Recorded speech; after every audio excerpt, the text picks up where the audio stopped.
يا أبا عبد الله يا أبا عبد الله.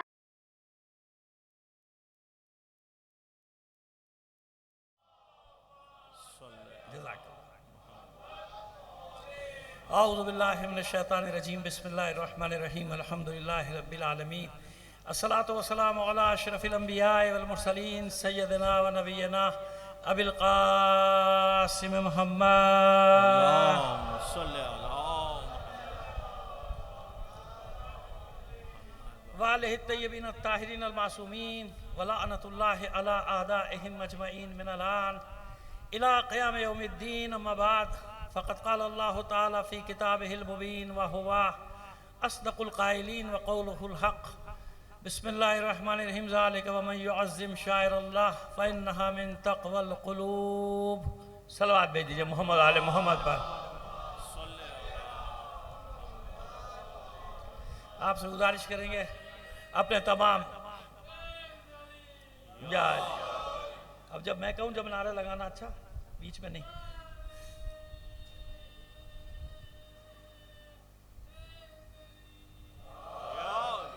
ٹھیک ہے بیٹا. آپ سے گزارش کریں گے اپنے تمام مرحومین کے لیے تمام شہداء ملت کے ایصال ثواب کے لیے ایک سورہ فاتحہ پڑھ کر بخش دیجیے گا.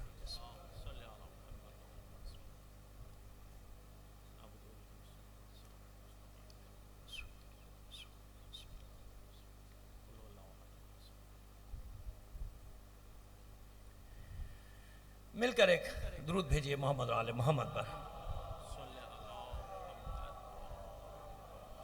اس سے بہتر انداز میں بلند آواز سے ایک صلوات بھیج دیجیے گا. اللہم صلی علی محمد. اور جو لوگ تعظیم کرتے ہیں احترام دیتے ہیں اللہ کی نشانیوں کو یہ دلوں کے تقوی کی وجہ سے ہے. یعنی جن دلوں میں پاکیزگی ہوتی ہے وہ ہمیشہ شاعر اللہ کی عزت بھی کرتے ہیں ان کو عظمت بھی دیتے ہیں اور ان کا احترام بھی کرتے ہیں. خدا کا شکر ہے 1400 سال کے بعد چاہے سیاسی وجوہات کی بنا پر ہی صحیح ہماری سیاسی پارٹیوں کو بھی یہ خیال آ گیا کہ مدینے کی بے حرمتی نہیں ہونی چاہیے ہے نا ماشاءاللہ. تو مجھے یقین ہے کہ کل یہ ساری سیاسی پارٹیاں بھی نکلیں گی بے حرمتی کے خلاف. نکلنا چاہیے نا بھائی. بھی بتا دیتا ہوں کیوں نکلیں گی. ان کو نکلنا چاہیے. تعطیل بھی ہونی چاہیے اور وفاق کی سطح پہ بھی یہ دن اب منایا جائے گا کیونکہ انہیں بھی معلوم ہو گیا کہ بے احترامی کتنا بڑا برا کام ہے کہ مدینے کی گلیوں کی بھی مدینے کے اطراف کی بے احترامی نہیں ہونی چاہیے. تو چلو یہ بھی 1400 سال بعد سمجھ میں آیا مگر تمہیں سمجھ میں تو آ گیا.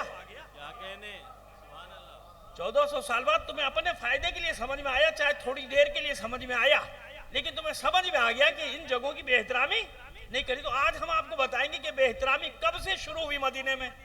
تو جو آج بے احترامی کرنے والوں پہ لعنت بھیج رہا ہے میری بات ریکارڈ ہو رہی ہے مجھے یقین ہے کہ جتنی بے احترامیاں میں بتاؤں گا ان سب پہ لعنت بھیجیں گے یہ بے شمار. سبحان اللہ. اور سارے تو میں بتا بھی نہیں سکتا مگر جتنے بتا دوں گا تو طے ہو گیا نا کہ اگر آج کوئی کر رہا ہے بے حرمتی تو وہ بھی لعنت کا مستحق اور جو پہلے کر چکا وہ بھی جس نے جب کی وہ سب مستحق ہوں گے نا. تو آئیے پہلے دیکھ لیں جنت البقیع ہے کیا اس کا مقام کیا ہے اس کی شرعی حیثیت کیا ہے. ٹھیک ہے نا شرعی حیثیت کیا ہے. کچھ ہے بھی اس کی مذہبی اہمیت بھی ہے یا نہیں ہے. اب اگر مذہبی اہمیت نہیں تو مخامخ میں بحث کر رہے ہیں لیکن اگر مذہبی اہمیت ہے مذہبی اہمیت سے مراد جانتے ہیں آپ کیا ہے. مذہبی اہمیت سے مراد یہ کہ یہاں جانا جائز ہے یا ناجائز ہے. یہاں جا کے دعائیں کرنا فاتحہ پڑھنا درود پڑھنا یہ سب جائز ہے یا ناجائز ہے.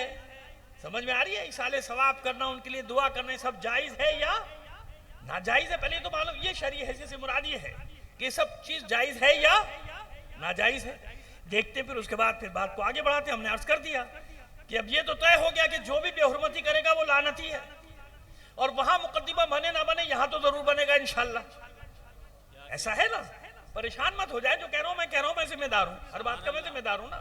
میں کبھی دوسروں کے سر پہ رکھ کے بات نہیں کرتا اپنے سر پہ بات کرتا ہوں. صلوات بھیجیے محمد آل محمد پر. دوسرے کے کاندھے پہ رکھ کے ابھی میں جانتا ہوں کہ ہر بات میری ریکارڈ ہو رہی ہے. ٹھیک ہے. یہ جنت البقیع کی شرعی حیثیت ہے. تو جو لایا ہوں, نوٹ کر کے لایا ہوں, تاکہ آپ کو حرف بحرف یہ ساری ریکارڈنگ میں میری بات پہنچ جائے کہ میں کہاں سے پڑھا رہا ہوں, کیسے پڑھا رہا ہوں اور کیوں پڑھا رہا ہوں. ٹھیک ہے نا. جنت البقیع کا نام جنت البقیع نہیں تھا, یہ بقیع الغرقد. غرقد ایک کانٹے دار درخت ہے, وہ اگا کرتے تھے. بقیع وہ حصہ جہاں گھنا جنگل ہو, بہت زیادہ سرسبز و شاداب ہو, یا درخت بہت زیادہ جنگل کی طرح کا, اسے کہتے ہیں بقیع. بقیع بے قاف یہ اور عین. بقیع تو ہو سکتا ہے, وہ جو اکثر ہمارے شعراء ماشاءاللہ جو آج کی پیداوار ہے وہ بقیہ بقیہ جو لکھتے ہیں بالکل غلط ہے, اور دنیا ہنس رہی ہوتی ہے کہ ان کو یہ بھی نہیں پتا کہ بقیہ ہے عین کے ساتھ ہے یا بقیہ. بقیہ کچھ نہیں. بقیہ وہ ہوتا ہے جو بقیت اللہ باقی سے بنتا ہے, باقی سے بنتا ہے بقیہ. اور بقیہ جو ہے وہ کہے سے بنتا ہے, عین سے. اور وہ ان کے کیونکہ شاعر کی وزن میں نہیں آتا تو بقیہ بقیہ کر دیتے ہیں. اب میں تو ٹوک دیتا ہوں, اچھا لگے برا لگے, سیدھی سی بات ہے. بقیہ کوئی لفظ ہے ہی نہیں, جنت البقیع معاملے میں نہیں ہے. وہ بقیہ وہ ہے جو باقی سے بنتا ہے, یہ بقیع ہے. کیا کہیں گے اس کو؟ بقع سے, عین ہے نا یہاں پہ. بقیع, بقیع کہتے ہیں ایک باغ کو, بقیع کہتے ہیں جنگل کو, بقیع کہتے ہیں بہت سارے درختوں کی جگہ. تو غرقد ایک درخت کا نام ہے جو کانٹے دار درخت ہے, یہ یہاں اگا کرتا تھا بہت زیادہ, تو اس کو کہا جاتا تھا بقیع الغرقد. بقیع الغرقد. پھر جب اس میں صحابہ کرام دفن ہونا شروع ہوئے اور متورک محترم ہستیاں دفن ہونا شروع ہوئی, تو اس کا کیا نام ہو گیا؟ جنت البقیع. کیا نام ہو گیا اس کا؟ اور خود جنت کا معنی بھی باغات میں سے, جنت البقیع کا باغ یوں کہہ لیجیے آپ. بقیع تو اس کا نام ہی پڑے گا, البقیع اس کا نام تھا. بقیع الغرقد سے وہ ہو گیا جنت البقیع. قبرستان یہ پہلے بھی تھا, لیکن جب اسلام آ گیا, مسلمان آ گئے, تو پہلی نامور ہستی صحابہ کرام میں سے. اس لیے شروع سے بتا رہے, خشک تو ہوگا مضمون, لیکن یہ باتیں آپ کو ہر آدمی سنائے گا نہیں. مشکل یہ ہے, میں ہمت کر لیتا ہوں سنانے کی کہ کوئی تھوڑا سا تاریخی ذخیرہ آپ کے ذہنوں دل میں جمع ہو جائے, تاریخی باتیں معلوم ہو جائے کہ بھئی مسئلہ شروع کہاں سے ہو. ہم تو سرے سے لے کے چلتے ہیں نا, اول سے, وہاں سے, بھئی وہاں سے دیکھتے ہیں کہ اس کی اہمیت کیا ہے, حیثیت کیا ہے, پھر بات کو نہیں. تو ایک تسلسل بچوں کے ذہن میں, جوانوں کے ذہن میں. اب میں نے عرض کیا, بار بار عرض کر رہا ہوں کہ اب کیونکہ ریکارڈ ہو رہی ہے نا بات, تو کیا ہوگا بعد میں بھی لوگ سن سکتے ہیں, ہم نے بچوں کو بھی سنا سکتے ہیں. معلومات تو ان کے پاس پہنچے نا بھائی. میری مجلس خشک ہو جائے گی, مجھے کوئی پرواہ نہیں, لیکن کم سے کم یہ معلومات کا ذخیرہ جو میں پہنچا سکتا ہوں 1 گھنٹے میں, وہ تو لوگوں تک پہنچ جائے گا نا. صلوات بھیجیے محمد آل محمد پر. ٹھیک ہے جناب, آئیے. بالکل عام انداز سے ہٹ کے آپ سے گفتگو کر رہے ہیں, کیونکہ میں نے عرض کر دیا میرا مقصد یہ ہے کہ کچھ معلومات لوگوں تک منتقل کر دیا, خاص طور پہ اپنے بچوں تک, جوانوں تک یہ بات منتقل کر. آئیے بات بتائیں آپ کو. پہلی محترم ہستی جو یہاں دفن ہوئی 3 ہجری میں, حضرت عثمان بن مظعون صحابی ہجرت کر کے آئے تھے, مکے سے تشریف لائے تھے. یہاں 3 شعبان 3 ہجری میں ان کا انتقال ہوا. تو حضور نے خود ان کے تدفین میں حصہ لیا, انہیں دفنایا بالکل آخری حصہ, بقیع کے آخری حصے میں ان کی قبر ہے. بلکہ پرانا جو بقیع تھا اس کی حد سے باہر, لیکن بعد میں وہ بقیع کی حد میں حضور کے زمانے میں ہی شامل کر لیا گیا تھا جنگ احد کے بعد, کیونکہ شہدائے احد بھی یہاں دفن ہے. دفن کر دیا آپ نے. دفن کرنے کے بعد خود حضور نے اپنے دست مبارک سے 2 بڑے پتھر لگائے, ایک سرہانے اور ایک پیتانے, تاکہ قبر محفوظ رہے اور نشانی رہے کہ میرے صحابی کی قبر ہے. آپ خود بھی آتے تھے اور صحابہ کرام بھی آتے تھے, دعا کرتے تھے. وہاں 2 بڑے بڑے پتھر لگے رہے, اس کے بعد وہ سائیڈ میں بڑے پتھر لگا دیے گئے. تو یہ پہلے پتھر قبر کے گرد کس نے لگائے؟ خود حضور نے.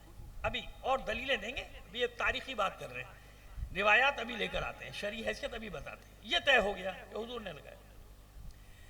ان پتھروں کو سب سے پہلے, یا یوں کہیے کہ بقیع کو تاراج کرنے کا سب سے پہلا کارنامہ کس نے انجام دیا؟ مروان بن حکم. بھائی مروان پہ تو لعنت بھیج دوں, دوستوں سے پوچھنا پڑتا ہے کوئی رشتہ داری تو نہیں ہے بھائی, پہلے بتا دو. ہاں وہ پہنچ جائیں تھا میری FIR کٹوانے کے بارے پردادا کو برا کہہ دیا, تو ابھی تک مروان کو سب لعنتی کہتے ہیں, لہذا اطمینان سے اس پہ لعنت بھیجا کرو, آرام سے بھیجا کرو. ایک صلوات بھیجیے محمد آل محمد پر. ٹھیک ہے نا. تو اس مروان بن حکم نے جب یہ گورنر بنا مدینہ کا, تو اس نے کیا کیا, یہ پتھر اکاڑ کے پھینک دیے, خاص طور پہ حضرت عثمان بن مظعون کی جو قبر تھی اس کے پتھر وہ واقعی اکھاڑ کے پھینک دی. اب جب اس نے یہ کام کیا تو لوگ تو زندہ تھے, وہ لوگ زندہ تھے جن کے سامنے حضور نے وہ پتھر لگائے تھے. یا تو وہاں ہنگامہ ہو گیا, احتجاج ہو گیا پورے مدینے میں, یہ اس نے کیا کیا, یہ بہت عرصے تک یہ جھگڑا چلتا رہا. اب کیونکہ حکومت ان کی تھی, فوج ان کی, پولیس ان کی, سپاہی ان کے, سب ان کے, میڈیا ان کا, اس وقت میڈیا تھا نا, یعنی منبر یہ سب سے بڑا میڈیا تھا, تو میڈیا ان کا, سپاہی ان کے, فوج ان کی, سب ان کا تھا. نتیجہ یہ ہوا کہ کچھ عرصے تک تو وہ زبردستی انہوں نے اس کو مسمار کیے رکھا, لیکن لوگوں کو تو یاد تھا نا کہ بنی رسول نے لگائے, جب اگر غلط ہوتا تو رسول کیوں لگاتے. تو ایسے ایسے قابل پیدا ہو گئے تھے رسول کے بعد کہ رسول کی سنت کو اپنے ہاتھوں سے مٹانا, نعوذ باللہ, انہوں نے شروع کر دیا.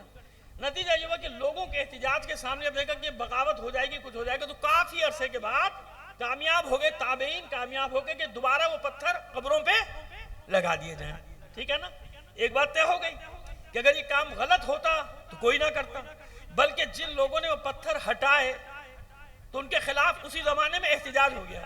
تو جن لوگوں نے جنت البقیع میں یہ کام کیا, انہوں نے اچھا کام کیا یا برا کام کیا؟ جنہوں نے پتھر ہٹائے, پتھر اتار کے پھینکے, تو پہلی بے حرمتی ہوئی قبرستان کی, جس میں پورا مدینہ سراپا احتجاج بن گیا کہ ہم نے اپنی آنکھوں سے دیکھا اللہ کے رسول ان قبروں پہ آتے ہوئے, ان کو محفوظ کرتے, ان کو پتھر اپنے ہاتھ سے پتھر لگاتے ہوئے ہم نے دیکھا. تم کون ہوتے ہو ان پتھروں کو ہٹانے والے؟ مقصد یہ ہوتا تھا ان کا کہ کسی طرح یہ نشانیاں مٹا دی جائیں جن نشانیوں کے پاس لوگ آتے. سمجھ میں آ رہی ہے ہماری بات؟ جن نشانیوں کے پاس. اچھا, وہاں ہٹانے کا مطلب کیا ہوتا تھا کہ دیکھو ہم نے پہلے وہاں ہٹائی ہے, ان سے تو کوئی دلچسپی ہے نہیں, لہذا باقی کی بھی ہٹاؤ, باقی کی بھی ہٹاؤ. ان کو اپنے والوں سے تو کوئی دلچسپی نہیں ہوتی, انہیں تو یہ دلچسپی ہوتی ہے کہ ان کا نام نہ ہے, ان کی قبروں کے کتبے ہٹاؤ, ان کا ذکر مٹاؤ. آج بھی یہ ہوتا ہے کہ دلچسپی اپنے والوں سے نہیں ہے, دلچسپی کس بات سے ہے کہ ادھر کا ذکر نہ ہو, یہ نہ ہو, چاہے اس کے لیے اپنا بھی کچھ نقصان اٹھانا پڑ جانا. چلیے ایک بات بتا دی میں نے کہ اس کا مطلب یہ ہوا کہ حضور نے خود پتھر لگا کے محفوظ کر کے بتایا کہ ان قبروں کو محفوظ رکھو, یہ نشانیاں ہیں, ان کو باقی رکھا جائے. لیکن یہ شرعی سند پھر بھی لوگ نہیں مانیں گے کہ بھئی تاریخ ہے, پتہ نہیں ہوا کہ نہیں ہوا. ہو سکتا ہے نا, میں ہر چیز کو لے کے چل رہا ہوں آہستہ آہستہ سمجھات کے آپ کو, یہ بھی ہو سکتا ہے نا, کوئی کہہ دے کہ بھئی تاریخ ہے, تاریخ میں ہر چیز صحیح تھوڑی ہے, آپ بھی نہیں مانتے, اب بھی نہیں مانتے, ایسے ہی لکھ دیا ہو, کسی نے لکھ دیا تاریخ ہوا نہیں, جنت البقیع کی تاریخ کسی نے لکھ دی, اسے اٹھا کے جملہ بھی لکھ دیا. اچھا بھائی چلیے نہ مانیے, ابھی ہم آپ سے منواتے ہیں کہ کیسے مانیں گے آپ.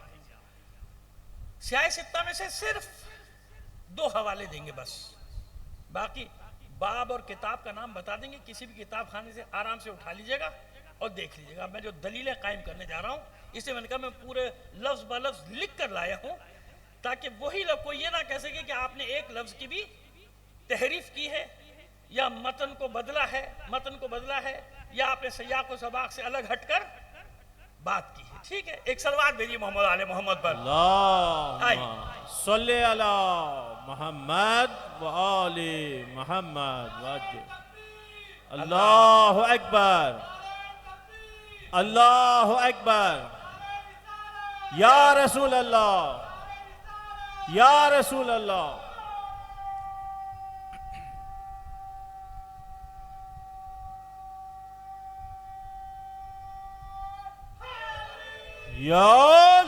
اچھا ایک گزارش ہے میری, مجھے اچھا لگے گا, تھوڑا تھوڑا سمٹ آئیں گے نا, بہت اچھا لگتا ہے, گلدستہ سا بن جاتا ہے گفتگو. ہمارا جو آپ سے وہ ہوتا ہے رابطہ, وہ بڑا قریبی نزدیکی ہو جاتا ہے جب قریب بیٹھتے ہیں, گیپ اچھا نہیں لگتا.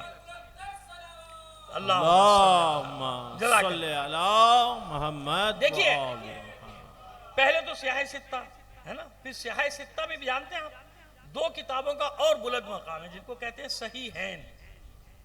سیاہ ستہ پہلے تو یعنی باقی حدیث کی کتابوں میں 6 کتابیں جو صحیح کہلاتی ہیں, ہے نا, صحیح بخاری, صحیح مسلم, سنن ابن داؤد, سنن ابن ماجہ, سنن ترمذی, سنن نسائی, یہ 6 کتابیں ہیں. ٹھیک ہے جناب, ان میں بھی 2 کا مقام اور بلند, وہ کہلاتی ہیں صحیحین. صحیحین کون سی؟ صحیح بخاری اور صحیح مسلم. ٹھیک ہے جناب, آئیے اب آپ کو بتاتے ہیں مسئلہ ہے کیا. ایک بار اور بلند آواز سے صلوات بھیجیے محمد علیہ. اللہم صلی علی محمد و آل محمد. اب جب میں کہہ رہا ہوں صحیح مسلم کی 4تھی جلد, اب کوئی آ کے الگ ہے یہ 4تھی جلد تو یہ نہیں, اس میں تو ہے ہی نہیں, یہ مسئلہ بھی سمجھا دیں آپ کو ہمیشہ کے لیے. اکثر ایسا ہوا کوئی حوالہ دیا وہاں سے انہوں نے سوشل میڈیا پہ ڈال دیا، غلط کہنے مولانا یہ تو 9ویں جلد میں ہے، یا یہ کہتے ہیں اس میں ہے ہی نہیں، یہ رہی 4تھی جلد کا صفحہ نمبر، یہ جو ان کا اس میں ہے ہی نہیں. ہم آپ کو بتاتے ہیں نا اب کیا ہے. صحیح مسلم 3 جلدوں میں تھی اور 4 جلدوں میں تھی. اب جب اس کی شرح لکھی لوگوں نے، صحیح بخاری کی جیسے شرح لکھی تو کسی نے 20 جلدوں میں لکھ دی، کسی نے 18 جلدوں میں لکھی، کسی نے 16 جلدوں میں لکھی. زمانہ آج کا آیا تو لوگوں کی آسانی کے لیے وہ 3 موٹی موٹی جلدوں کو کسی نے پرنٹر نے چھاپا، اس نے 6 جلدوں میں کر دیا. سمجھ میں آ رہی ہے ہماری بات؟ کسی نے 8 جلدوں میں لوگوں کی آسانی کے لیے کر دیا. پرانی تھی 3 جلدیں، پھر وہی 4 جلدیں. اب کیا ہو گیا جناب؟ اب 8 بھی ہیں، 10 بھی ہیں، 15 بھی ہیں، 12 بھی. تو اس لیے ہم باب کا نام اور کتاب کا نام بتائیں گے. ان کا طریقہ یہ کتاب الفلاح، اور پھر اس میں باب قائم ہوتے ہیں، باب یہ باب یہ باب یہ طریقہ ہے فہرست. تو اس میں بڑی آسانی ہو جائے گی. ہم بیروت چھاپ بتا رہے ہیں، اور یہ بہت بڑے ان کے شارح گزرے ہیں صحیح مسلم کے. ان کی شرح ہر کتاب خانے میں ان کے ہوتی ہے، تقریباً ہر مدرسے کی کتاب خانے میں، اور وہ کہلاتی ہے شرح امام نووی. نووی تو نام ہے لیکن نووی بھی جلدی میں یہ لوگ کہہ دیتے ہیں امام نووی. یحییٰ ابن زکریا ان کا نام ہے، امام یحییٰ ابن زکریا، جنہوں نے شرح مسلم. تو میں اس کے حوالے سے بات کر رہا ہوں. اس کی 4تھی جلد اور بیروت چھاپ، یہاں ترجمہ ہو کے چھپی ہو تو مجھے نہیں پتا، عربی کی جو ہے وہ یہ ہے کتاب ہے صحیح مسلم کی 4تھی جلد. لیکن چلیں، جیسے میں نے آپ کی خدمت میں عرض کی، یہ باتیں اس لیے سمجھا رہا ہوں بے شک خشک ہو جائے مجلس، لیکن ایک طریقہ کار آپ کو سمجھ میں آ جائے کہ ہوتا کیا ہے. نہیں ملے آپ فہرست دیکھیے، فہرست میں آپ جائیے اور کتاب الجنائز، جنازے کی جمع ہے کیا؟ جنازے کی جمع ہے جنائز. ٹھیک ہے جناب. کتاب الجنائز جیسے نا کتاب الصلاۃ، کتاب الطہارت، کتاب الزکات، ایسے عنوان بنتے ہیں نا کتابوں میں، جو حدیث کی کتابیں اس میں اس طرح کے ہوتے ہیں. کتاب الطہارت، کتاب الصلاۃ، کتاب العلم، کتاب الفضاقات، کتاب الخمس، کتاب الجہاد، کتاب الیہ، کتاب الیہ، کتاب الو، کتاب الدعا. اس طرح کیا ہے کتاب الجنائز. یہ تو آداب سے مل جائے گا نا بھائی، پہلی میں ہو، دوسری میں ہو، کہیں بھی ہوگا کتاب الجنائز ہوگا. کیا ہوگا عنوان؟ کتاب الجنائز. کتاب الجنائز میں پھر چھوٹے چھوٹے ابواب، مختلف ابواب. اس میں ہے جناب باب ما یقال عند دخول القبور والدعاء لأہلہا. کتاب الجنائز کا وہ باب جس میں بتایا گیا ہے، کہا گیا ہے کب قبرستانوں میں داخلہ اور مردوں کے لیے دعاؤں. یہ اس کی پھر ذیلی کیا کہنا چاہیے کہ ذیلی سرخی، ذیلی عنوان اس کا. کتاب الجنائز میں باب کون سا؟ ما یقال عند دخول القبور والدعاء لأہلہا. قبرستانوں میں داخل ہونا، قبروں پہ جانا اور ان کے لیے دعا کرنا، یہ باب آئے ہیں. صحیح مسلم حوالہ پورا میں نے آپ کو دے دیا، ریکارڈ ہو گیا، بعد میں بھی سن لیجیے. اس میں ایک حدیث نقل کی جا رہی ہے محمد بن قیس بن مخزمہ بن مطلب، یہ راوی کا نام، جو ان کے یہاں مستند اور معتبر ترین راویوں میں سے ایک ہے. ثقہ، جس کو کہتے ہیں راوی ثقہ، علم الرجال کی اصطلاح میں اس کو کیا کہتے ہیں کہ ثقہ راوی ہے ان کا. محمد بن قیس بن مخزمہ بن مطلب یہ روایت کرتے ہیں کہ حضور نے فرمایا. اب حدیث کا اصل متن بتا رہے ہیں. کیا فرمایا حضور نے؟ حضور نے فرمایا، حضور اب فرما رہے جو اب میں آگے کہوں، مجھے بتایا گیا. حضور فرماتے ہیں کہ مجھے بتایا گیا ان ربک یأمرک ان تأتی اہل البقیع فتستغفر لهم. کہتے ہیں کہ مجھے یہ بتایا گیا کہ بے شک آپ کا رب آپ کو یہ حکم دیتا ہے، ان ربک یأمرک، آپ کا رب آپ کو حکم دیتا ہے ان تأتی اہل البقیع، کہ آپ جائیے اہل بقیع کے پاس. کس کے پاس جائیے؟ آپ اہل بقیع کے پاس جائیے. فتستغفر لهم، اور ان کے لیے استغفار کیجیے. حضور فرماتے ہیں کہ مجھے حکم دیا اللہ نے کہ اے حبیب آپ جائیے بقیع، جائیے جنت البقیع جائیے، اور وہاں اہل قبور کے لیے کیا کیجیے؟ آپ دعا کیجیے. اس کے بعد اب یہ خود شرح، یہ تو حدیث لکھ دی نا، اب شرح کرتے ہیں. اب یحییٰ ابن زکریا امام نووی یا نووی یہ جو ہیں شرح کرتے ہیں اس کی، کہ اور شرح بھی کس کے؟ ام المومنین کے حوالے سے بتاتے ہیں. ام المومنین رضی اللہ تعالی عنہ کے حوالے سے بتاتے ہیں کہ حضور بقیع تشریف لے جاتے تھے اور اہل قبور کو خطاب کر کے فرماتے تھے. کیا فرماتے تھے؟ اب یہ حدیث دوسری جو ام المومنین سے نقل کی جا رہی ہے، یہ بہت امپورٹنٹ ہے. میں نے آپ سے کیا کہ خشکی طریقے چکر میں نہ پڑیے گا، میں آپ کو کچھ سمجھانا چاہ رہا ہوں، کچھ دلیل کا طریقہ بتانا چاہ رہا ہوں کہ دلیل قائم کیسے کی جاتی ہے، ٹھیک ہے نا؟ اب آئیے، تو اب آپ ام المومنین فرماتی ہیں کہ حضور جب تشریف لے جاتے تھے بقیع تو اہل قبور کو خطاب کر کے فرماتے تھے۔ اچھا پہلا مسئلہ ہے کہ قبر ہوگی تو خطاب کریں گے نا، سبحان اللہ۔ جب اہل القبور لکھا ہے تو کیا مطلب؟ بھئی قبریں ہوں گی تو خطاب، اور اگر قبروں پہ بلڈوزر پھیر دیا جائے تو کس سے خطاب؟ پہلی بات یہ سمجھ میں آ رہی جو میں سمجھانا چاہ رہا ہوں کہ اہل قبر کا مطلب یہ کہ جو قبریں ہیں تو اہل قبر ہے نا بھائی، قبور سے خطاب کر رہے حضور، روحوں سے نہیں، اہل قبور سے، یعنی جن کی قبریں ہیں۔ اگر قبریں ہی نہیں تو پھر اہل قبور سے خطاب کیسا؟ اس کا مطلب یہ ہو کہ قبریں محفوظ رکھنے کا حکم ہے کہ قبروں کو محفوظ رکھو تاکہ وہاں جا کے کیا کہو؟ حضور یہ فرماتے، حضور کہتے تھے، ابھی ام المومنین فرماتی ہیں کہ حضور فرماتے تھے السلام علیکم دار قوم مومنین واتاکم ما توعدون غدا مؤجلان وإنا انشاءاللہ بکم لاحقون۔ اکثر قبرستانوں کے باہر یہ لکھی ہوتی ہے دعا، لیکن ذرا سے الفاظ کی تبدیلی کے ساتھ، تم پر سلام ہو اے مومنین کے دیار اور اے اس گھر کے مکینوں، یعنی قبر میں رہنے والوں، دار مومنین کہا گیا ان کو، اے اس دیار کے رہنے والوں، اے قبر کے مومنین تم پر سلام ہو، تم سے جو وعدہ کیا گیا ہے وہ تمہیں مل گیا، وہ تمہیں کل مل جائے گا، مؤجلان غدن، کل تمہیں مل جائے گا، یعنی کل سے مراد اب تمہیں مل جائے گا، تم پہنچ گئے یہاں، تم سے جو وعدہ کیا گیا ما توعدون وہ تمہیں مل جائے گا، اور انا انشاءاللہ بکم لاحقون، اور ہم بھی انشاءاللہ تم سے ملحق ہونے والے ہیں۔ یہ کس سے خطاب کرتے تھے اللہ کے رسول؟ اہل قبور سے، اہل قبور سے۔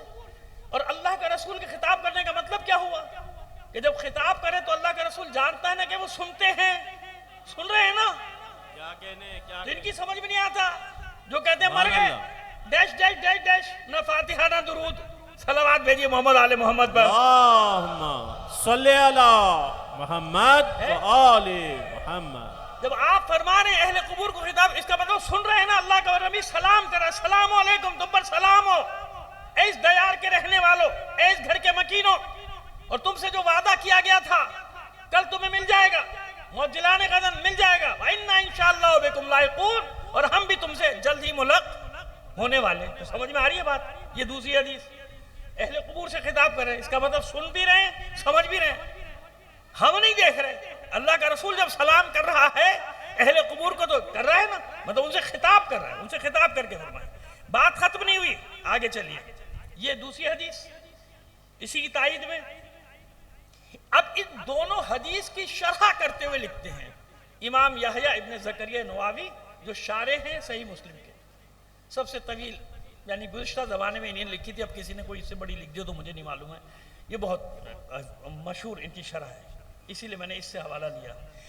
اسی حدیث کی شرح کرتے ہوئے امام اب خود فرماتے ہیں، امام یحییٰ ابن زکریا نووی کہ ھذا الحدیث دلیل لاستحباب زیارت القبور والسلام علی اہلھا والدعاء لہم والتراحم علیہم۔ اب کہتے ہیں کہ یہ سب سے بڑی دلیل ہے۔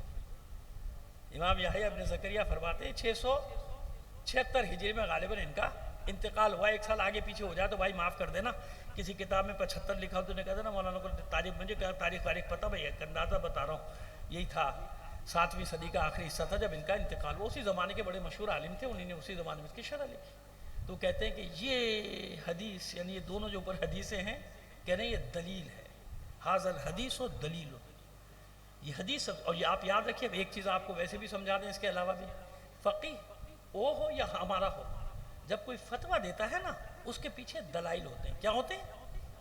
وہ فتویٰ دیتے وقت کیا آپ کو دلائل سمجھائے گا کہ آپ کی کیا سمجھ میں آئے گا؟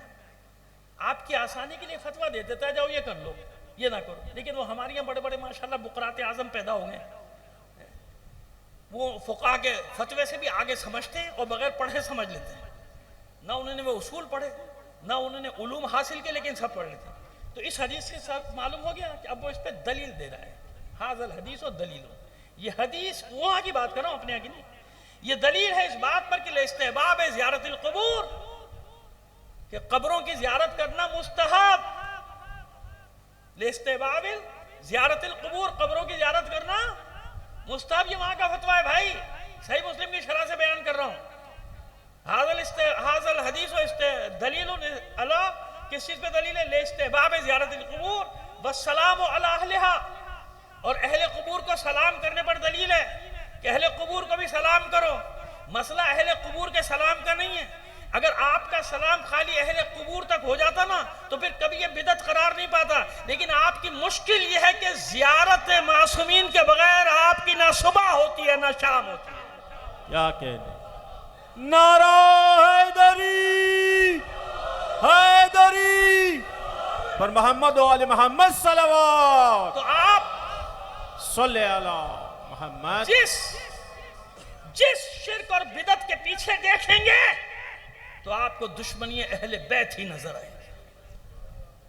مسئلہ وہاں تک ہوتا نا تو کبھی بھی نہیں لڑتے، لیکن ہوا یہ، ہم جانتے ہیں کہ جب عام مومنین کی قبروں کی زیارت کرنا، ان کو سلام کرنا، وَالدُّعَاءُ لَهُمْ ان کے لیے دعائیں مغفرت کرنا، وَالتَّرَحُمْ عَلَيْهِمْ اور ان کے لیے اللہ کی رحمت مانگنا، جب یہ سب مستحب ہے تو جو شفاعت کرنے والے ہوں گے، جن کے صدقے میں سب کچھ آ رہا ہے، جن کے صدقے سے سب کچھ ہو رہا ہے، تو پھر ان کی زیارت، تو مسئلہ یہاں کی زیارت کا نہیں ہے، مسئلہ کربلا کی زیارت کا ہے، مسئلہ نجف کی زیارت کا ہے، مسئلہ کاظمین کا ہے، مسئلہ سامرا کا ہے، مسئلہ مشہد کا ہے، مسئلہ قم کا ہے۔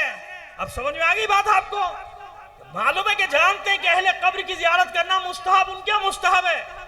دلیل ہے، کہا کہ بالکل یہ اس حدیث سے، دونوں حدیثوں سے معلوم ہو گیا کہ سنت بھی ہے اور مستحب بھی ہے۔ قبروں کی زیارت کرو، عام مردوں کے چلے جاؤ قبرستان، ان کو سلام بھی کرو، ان کے لیے دعا بھی کرو، ان کے لیے مغفرت کی دعا بھی کرو، ان کے رحمت کی طلب بھی کرو۔ صلوات بھیجئے محمد علی محمد۔ اللہم صلی علی محمد و اب یہ آل مانا کچھ کیا ہے محمد۔ کہ یہ ایسی چیزیں ہیں کہ اس کے لیے درس رکھے جائیں 1.5 2 گھنٹے کے، پھر میں آپ کو تقریباً کم سے کم 100 روایات میں جمع کر کے آپ کو دے دوں گا وہاں سے اپنے برادران کی، کہ وہاں قبروں کی زیارت کا حکم کتنا واضح ہے، محکم ہے، لیکن نہیں سمجھنا تو نہیں سمجھنا۔ اب آئیے آگے چلیے، اب یہ تو صحیح مسلم ہو گئی نا، اور میں نے اس کی شرح سے بھی حوالہ دے دیا۔ اب آئیے سنن نسائی، جانتے نا امام نسائی کا نام سنا ہے نا؟ ان کو مار دیا گیا تھا کیونکہ انہوں نے علی کے فضائل میں کتاب لکھ دی، حالانکہ سنن نسائی کس میں؟ سیاہ ستہ میں، سیاہ ستہ میں۔ ان کی مشکل یہ ہوئی کہ انہوں نے خصائص علی کے نام سے علی کے فضائل میں کتاب لکھ دی، 100 حدیثیں جمع کر دی، بس جناب قیامت ہو گئی ان کے لیے۔ جس شہر میں جاتے تھے پٹتے تھے، اتنے پٹے کہ بیچارے پٹتے پٹتے جان سے چلے گئے امام نسائی۔ اور آج اگر کوئی اس کتاب کا ترجمہ کرتے تو اس کی مصیبت، ایک آدمی مصیبت کا مارا گھوم رہا ہے بیچارہ پاکستان میں، اور اس نے لکھا مقدمے میں کہ مجھے تو اب پتہ چلا، آج 1400 سال بعد میں اپنی ہی ایک کتاب کا ترجمہ کر رہا ہوں تو میری یہ مہول ہو گئی کہ میرے بچے بھی روپوش ہیں، میں بھی روپوش ہوں، میری مسجد بند، میرا مدرسہ بند۔ تو اس وقت ان کے دلوں میں علی سے کیا بغض ہوگا جب علی سامنے تھا۔ کہا 1400 سال، اہل سنت ہے وہ بیچارہ، کہ آج 1400 سال بعد میں اپنی کتاب کا ترجمہ کر رہا ہوں، اپنے امام کی کتاب کا، تو میری جان کے دشمن ہوگا کہ تم نے ترجمہ کیوں کیا؟ تو جب علی سامنے ہوگا تو اس سے کیسی نفرت ہوگی ان کو، کیسی دشمنی ہوگی؟ پھر اس کے بعد پھر اس نے وہی لکھا، اس حدیث کو جگہ جگہ اپنے مقدمے میں کوٹ کرتا چلا گیا کہ اس میں کوئی شک نہیں کہ علی کا بغض کیا ہے اور علی کا حب کیا ہے، علی کی محبت کیا ہے۔ چلیے یہ اس لیے بتا دیں کہ آپ کو پس منظر معلوم ہو جائے کہ کون امام نسائی، یہ وہ امام نسائی۔ آئیے جناب، انہی نے حدیث ایک نقل کی ہے ام المومنین سے رضی اللہ تعالیٰ عنہ سے نقل کی، اور وہ حدیث کیا ہے؟ یہ حدیث انی، الفاظ وہی ہیں لیکن ظاہر ہے کہ بدل گئے، کیونکہ ہوتا ہے کہ ایک حدیث 10-50 آدمیوں نے سنی ایک بات، جب نقل کرنے گئی ادھر ادھر تو ایک لفظ کسی نے بدلا، ایک لفظ کسی نے بدلا، اس طرح سے ہو جاتا تھا۔ بہرحال تاریخ میں بہت ایسی چیزیں۔ انی بعثت الی اہل البقیع لاصلی علیہم، حضور اپنی بعثت کا مقصد بتا رہا۔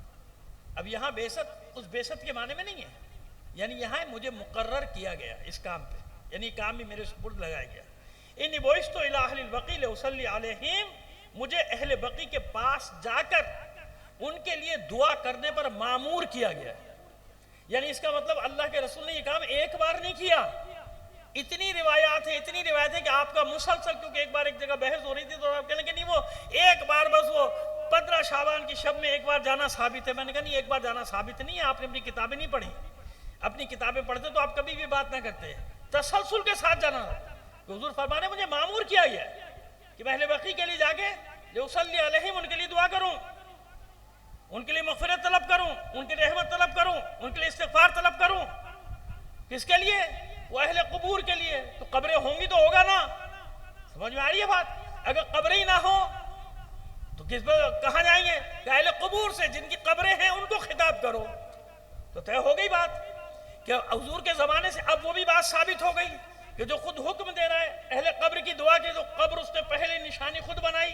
حضرت عثمان ابن مظعون کی 3 ہجری میں خود اپنے ہاتھوں سے پتھر لگا کے بتا دیا کہ قبر کو محفوظ کرنا، قبر کی نشانی لگانا کوئی بری بات نہیں.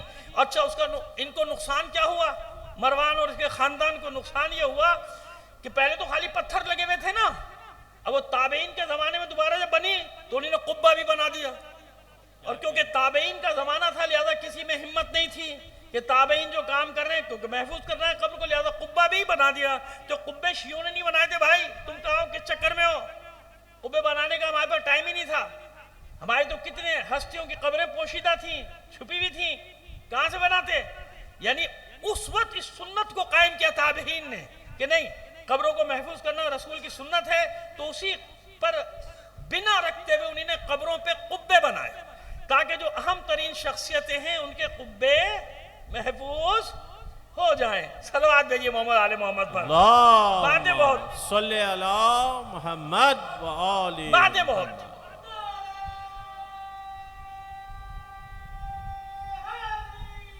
یا علی. اچھا اب طے ہو گیا بے شمار. بھائی. وہ کسی سے آپ نے پانی نہیں رکھوایا، یہ مجلسیں بڑی خوش کر دیتی ہیں گلا. خشک مجلس زیادہ خوش کرتی ہے گلا. ایک سوال، صلوات بھیجیے محمد آل محمد پر. چلیے. اللہ اکبر، اللہ اکبر. یا رسول اللہ، یا رسول اللہ.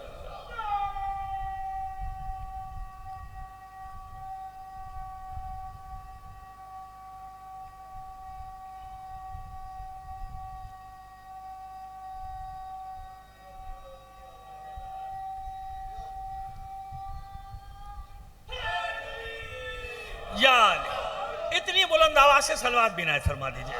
آئیے اب آگے لگی چلیے. تو میں نے آپ کو بتا دی کہ بنیاد کہاں پڑی تھی، وہاں بنیاد پڑی تھی. تو حضور کے لگائے ہوئے پتھروں کو سب سے پہلے ہٹانے کی توہین کی گئی، بے ادبی کی گئی.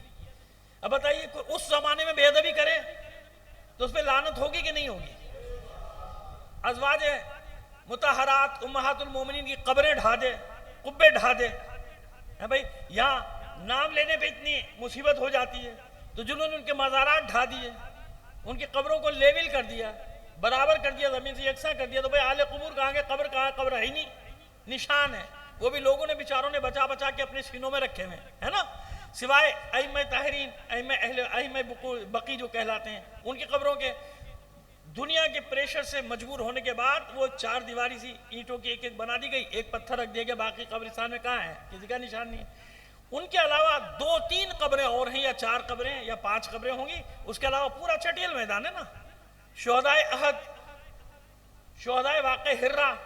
مجھے یاد ہے میں نے پچھلے سال آپ کو بتایا تھا کہ 7000 صحابہ کی قبریں جنت البقیع میں ہیں. اب آپ دیکھیے دشمنی اہل بیت. جو قبر موسوم ہے یا منسوب ہے کس کے نام سے؟ دختر رسول کے نام سے ہے نا. حالانکہ ہمارے یہاں آپ جانتے ہیں کہ وہ جناب فاطمہ بنت اسد کی قبر کہی جاتی ہے کیونکہ بی بی کی قبر جو ہے وہ پوشیدہ کر دی ہے، پوشیدہ کر دی گئی تھی آپ ہی کی خواہش پر مولا کائنات نے، تاکہ کوئی بے حرمتی نہ کرنے پائے قبر زہرا کی. یہ ایک تاریخی حقیقت ہے. پتہ نہیں بچوں کو معلوم ہے کہ نہیں. آج کل تو یہ بھی مصیبت ہے، بچوں کو کچھ بتایا بھی نہیں جاتا ہے. صلوات بھیجیے محمد آل محمد پر. وہ ہوتا ہی ہے کہ سامنے کی بھی باتیں کرو نا، وہ کہتے ہیں یہ کب، یہ تو ہمیں کسی نے نہیں بتایا. بھائی تمہیں نہیں بتایا تو میرا کیا قصور ہے یہی بات کہ بی بی کی قبر کا کوئی پتہ نہیں ہے. صرف اسی لیے ائمہ طاہرین نے بھی نہیں بتایا تھا. کیوں؟ یہ ملعون قبریں کھود رہے تھے. آپ کو معلوم ہے کہ مولا علی کی قبر تلاش کرنے کے لیے حجاج نے ہزاروں قبریں کھدوا دی تھی کوفے کے چاروں طرف. سمجھ میں آ رہی؟ یہ دشمنیاں تھیں ان کی. تو اب سمجھ میں آ رہا ہے کہ اصل وجہ کیا تھی. اہل بیت کے قبوں کو ڈھانے کے لیے انہوں نے 7000 صحابہ اور 20,000 سے زیادہ بے شمار تابعین کی قبروں کو ڈھا دیا. کیونکہ جیسے میں پہلے عرض کر رہا تھا نا کہ انہیں ان سے کوئی غرض نہیں ہے. انہیں دشمنی کس سے ہے؟ تو ان کی دشمنی میں اگر اپنوں کے بھی نقصان کرنا تو کر دو. ان کی دشمنی کو اوپر لانے کا ڈھا دیا. 1 صدی پہلے سارا کا سارا جلد البقیع میں اسمار کر دی. کیوں؟ ان کے پاس دلیل تھی کہ فلاں سن میں فلاں نے حملہ کیا، فلاں سن میں فلاں نے حملہ کیا، مسلم بن عتبہ نے حملہ کیا، مدینے کو تاراج کیا. تاراج کرنے کے بعد ہمارے حساب سے 800 یا 900 صحابہ کو قتل کیا، شہید کیا، اور ان کے حساب سے 1700، وہ لکھتے ہیں 1700 صحابہ کو مارا. مسجد نبی میں استبل بنا دیا، گھوڑے باندھے، بے حرمتی کی صحابہ کی بیٹیوں کی اور بہنوں کی، تابعین کی خواتین. پڑھیے تاریخ. وہ بھی نہیں پڑھتے، مصیبت یہ ان کو بھی نہیں پتا. وہ بھی کہتے ہیں یہ کیا کرے توہین کا. کوئی توہین نہیں کر رہا. پڑھو جا کے اپنی تاریخیں. اور واقعی ہرہ کا تو کوئی مولوی، چھوٹے سے چھوٹا مولوی بھی انکار نہیں کر سکتا کہ کیا کیا تھا مدینے کے ساتھ. کہ بے حرمتی نہیں ہوئی تھی مدینے کی؟ کیا کچھ نہیں ہوا وہاں پہ؟ تو پھر ہم انہی پہ تو لعنت بھیجتے، تو پھر چڑھتے کیوں؟ آج چند نعرے لگ گئے تو مصیبت ہو گئی پورے پاکستان میں. بے حرمتی بے حرمتی. ہم بھی تو کہہ رہے ہیں جس نے جب بے حرمتی کی ہے وہ سب لعنت کے مستحق ہیں. برداشت کرو نا پھر. ہم بھی تو یہی کہہ رہے ہیں کہ جس نے جب بے حرمتی کی ہے وہ کیا ہے؟ لعنت کا مستحق ہے، لعنت کا حقدار ہے. واقعی رہوا ختم نہیں ہوئی بات. حجاج بن یوسف ثقفی ملعون، سفاک ترین درندہ تاریخ بشریت کا، دنیا کے 8 خبیث انسانوں میں سے ایک. دنیا کے 8 خبیث انسانوں میں سے ایک. ابھی آپ کو بتائیں کیوں میں نے لفظ کیا کہا، کیونکہ پھر بچے پریشان ہوئے 8 خبیث کیا ہوتا ہے، یہ 8 خبیث کیا چیز ہے. ابھی بتاتے ہیں. سن رہے ہیں نا آپ؟ نیند وین تو نہیں آ رہی؟ کیونکہ میں نے عرض کیا کہ میں آپ کا وقت ہے بڑا قیمتی، میں 1 منٹ آپ کا استعمال کرنا چاہتا ہوں، بچوں کو کچھ دینا چاہتا ہوں معلومات، تاکہ جب یہ اٹھ کے جائیں تو ان کے پاس چیزیں ہوں.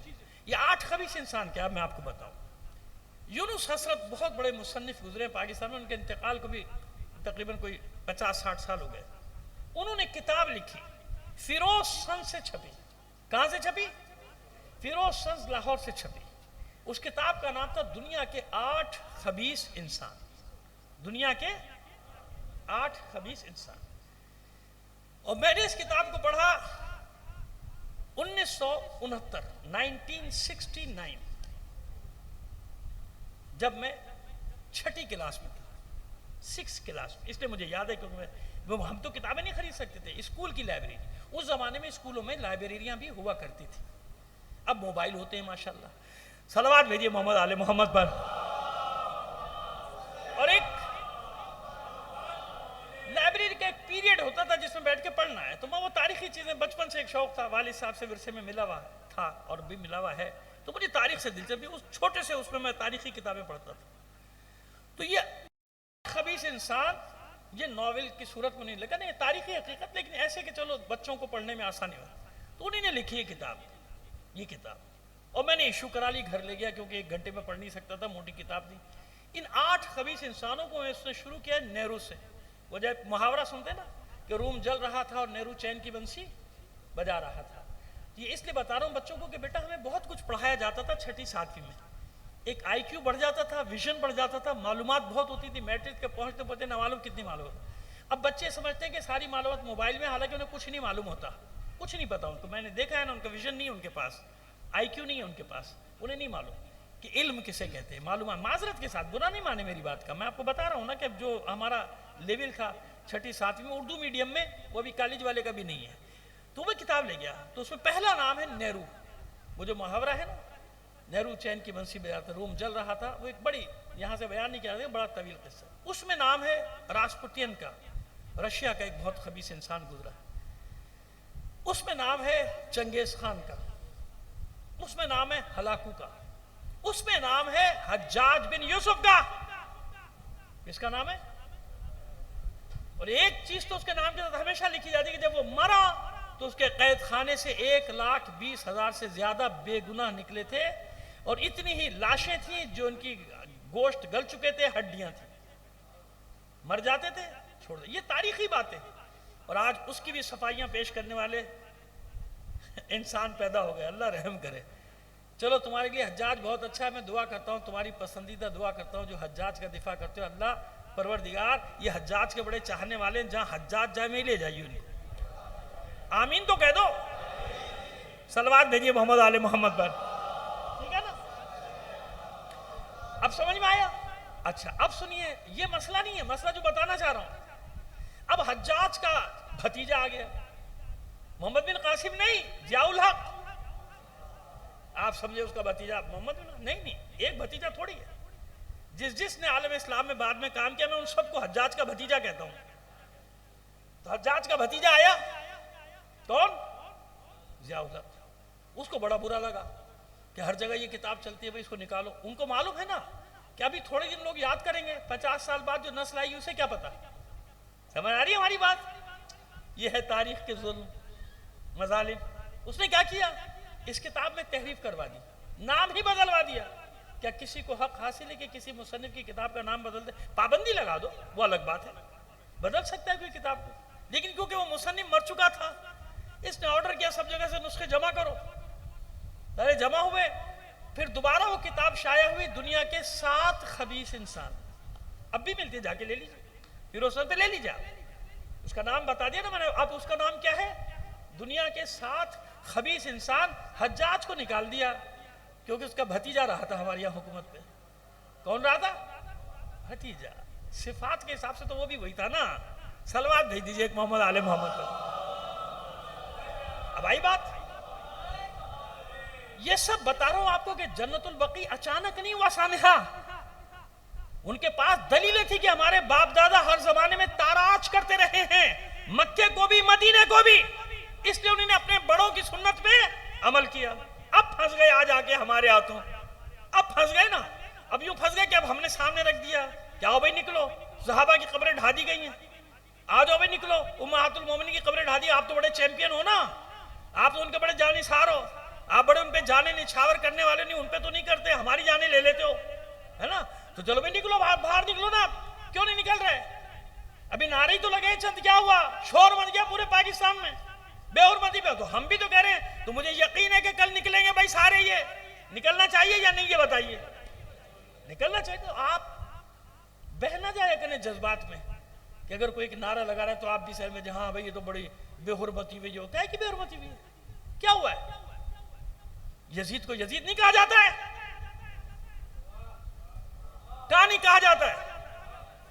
ہم لوگ ہیں جو ظالموں کے درباروں میں کھڑے ہوئے ہیں, ہم نے یزید کو یزید کہا, ہمیں سکھایا یہی گیا ہے. حج کیا ہے؟ برات از مشرکین. سورہ توبہ میں پڑھیے نا حج کا فلسفہ. حج اعلانی مشرکین سے برات, سامراجی طاقتوں سے برات. اور اسی کی سزا دی گئی کہ وقت کے طاغوت کے خلاف حج کے دوران نعرہ کیوں لگایا. کیسے ہو سکتا ہے کہ اللہم لبیک کہوں اور شیطان سے برات کا اعلان نہ کروں؟ کوئی عبادت ہی ایسی نہیں ہے کہ جس میں شیطان سے برات کا اعلان نہ ہو. یہ کیا تم نے لوگوں کو الو بنانے کے لیے چکر چلایا؟ چلو نہ چلاؤ, جس پہ ہو اسی پہ چلتے رہو, ہم آگے بڑھاتے ہیں بات کو. حجاج نے حملہ کیا کس کے زمانے میں؟ 72 ہجری, جب وہ عبد الملک ابن مروان کا بیٹا, دوسرا صفاق آ کے بیٹھا, عبد الملک ابن مروان. اور کیوں حملہ کیا تھا جانتے ہیں نا آپ؟ کیونکہ قابو کرنا چاہتے تھے حضرت عبداللہ ابن زبیر کو. کسے قابو کرنا چاہتے تھے؟ بھائی یہ کوئی جان کے بار بار تو نہیں بھیجتا ہے اس کو. یہ بیچارہ ظاہر ہے اسپیشل ہے, یہ بیچارہ معذور. ایک تو اس کے لیے دعا کیا کریں پروردگار اس کو صحت دے بے حق بیمار کربلا. ایک بار صلوات بھیجیے محمد آل محمد پر. اور یہ اچھا دیکھیے پرابلم کیا ہوتا ہے, وہ جو میں ناراض ہوتا ہوں نا بچوں سے کہ بھئی لائیو نشر نہ کیا کرو, وہ اس وجہ سے کرتا. ایک ہمیشہ سے ریکویسٹ رہی ہے, پوری دنیا میں ڈسٹرب ہوتے ہیں نا لوگ. آپ ریکارڈ کر لیں بعد میں نشر کریں, ریکارڈ کر لیں بعد میں نشر کر دیں, سب ڈسٹرب ہو جاتا ہے نا. بعد میں ایڈٹ کریں کر دیں, یہ سب چیزیں ہوتی رہتی ہیں. وہ ایک تماشا بنتا ہے, سوشل میڈیا پہ الگ تماشا بن جاتا ہے. صلوات بھیجیے محمد آل محمد پر.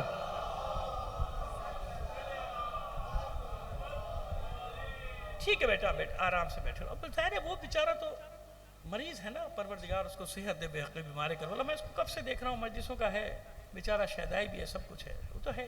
بہرحال ایک بار اور صلوات عنایت فرما دیجئے. بات سمجھ میں وہ ڈسٹرب ہو جاتا ہے. ایک بار اور صلوات بھیج دیجئے محمد آل محمد پر. آئیے.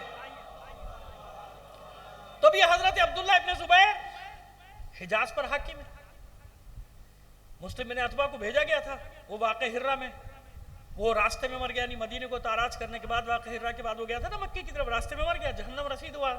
تو حسین ابن نمیر, وہی لعنت اللہ علیہ کربلا والا, اس کو قیادت ملی تھی. اس نے ابھی محاصرہ کیا تھا, کعبے پہ پتنگ باری کی تھی, آگ برسائی تھی, پتھر برسائے تھے, کہ وہ یزید جہنم میں چلا گیا. جب یزید جہنم میں چلا گیا, اس کو بھاگنا پڑا محاصرہ اٹھا کے. تو ایک حملہ وہ ہوا کعبے کا, ذکر نہیں کرتے, ذکر لکھا ہے بتاتے نہیں ہیں, بڑے چالاک ہیں. تو عباس زیدی مرحوم صاحب کے وہ 4 قصے مجھے ہمیشہ ایسے موقع پہ یاد آ جاتے ہیں کہ اے میرے صاحب قلم, کیا تجھے یہ پتہ نہیں, اے میرے صاحب قلم کیا تجھے یہ پتہ نہیں, بدر سے تا غدیر خم فصل ہے, فاصلہ نہیں. بدر سے تا غدیر خم فصل ہے, فاصلہ نہیں. عقدہ حکمت ولا تجھ پہ کھلے تو کیا کھلے, عقدہ حکمت ولا تجھ پہ کھلے تو کیا کھلے. تو نے غدیر خم کا باب لکھ تو دیا, پڑھا نہیں.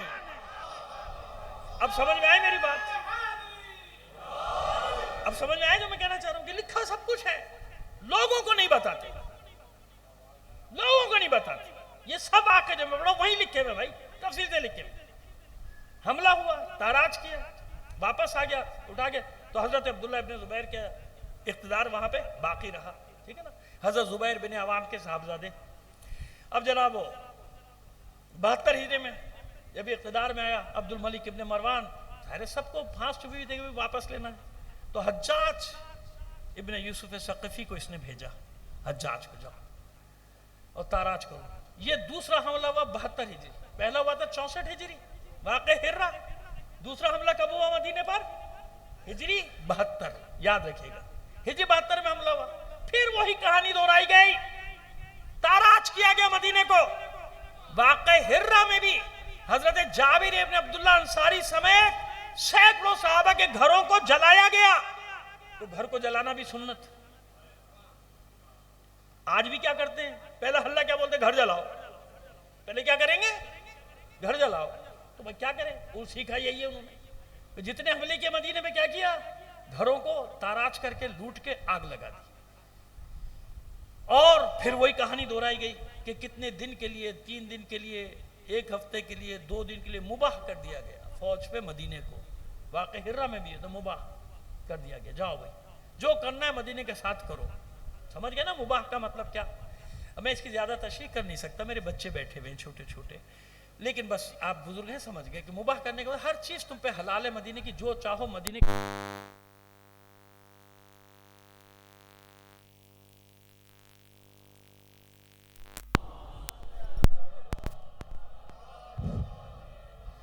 میں نے کہا پتہ نہیں بری لگ گئی میری کوئی بات. بھائی صلوات بھیجیے محمد آل محمد. جیتے رہو بیٹا, سلامت رہو.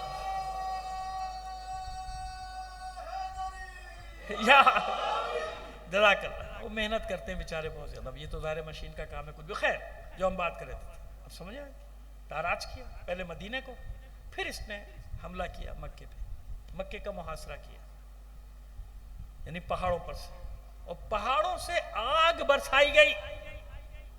پتھر تو پھینکے جاتے تھے, منجنیقیں چلتی تھی نا اس زمانے میں, توپیں ہوتی تھیں وہ منجنیق, ان سے پتھر بھی برسائے گئے. آگ, تاریخ پڑھ رہا ہوں آپ کے سامنے.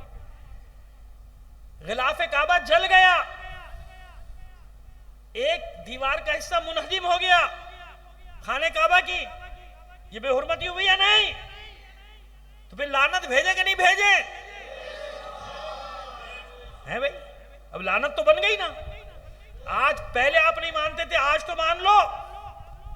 اب تو آپ بھی کہہ رہے ہو بے حرمتی اپنے سیاسی مقصد کے لیے, بے حرمتیوں کے بعد ہم بھی تو یہ بتا رہے ہیں تمہیں کہ اب تمہیں سمجھ میں آ رہا ہے ہم 1400 سال سے ہر ان پہ لعنت بھیج نے شاعر اللہ کی بے حرمتی کی ہے.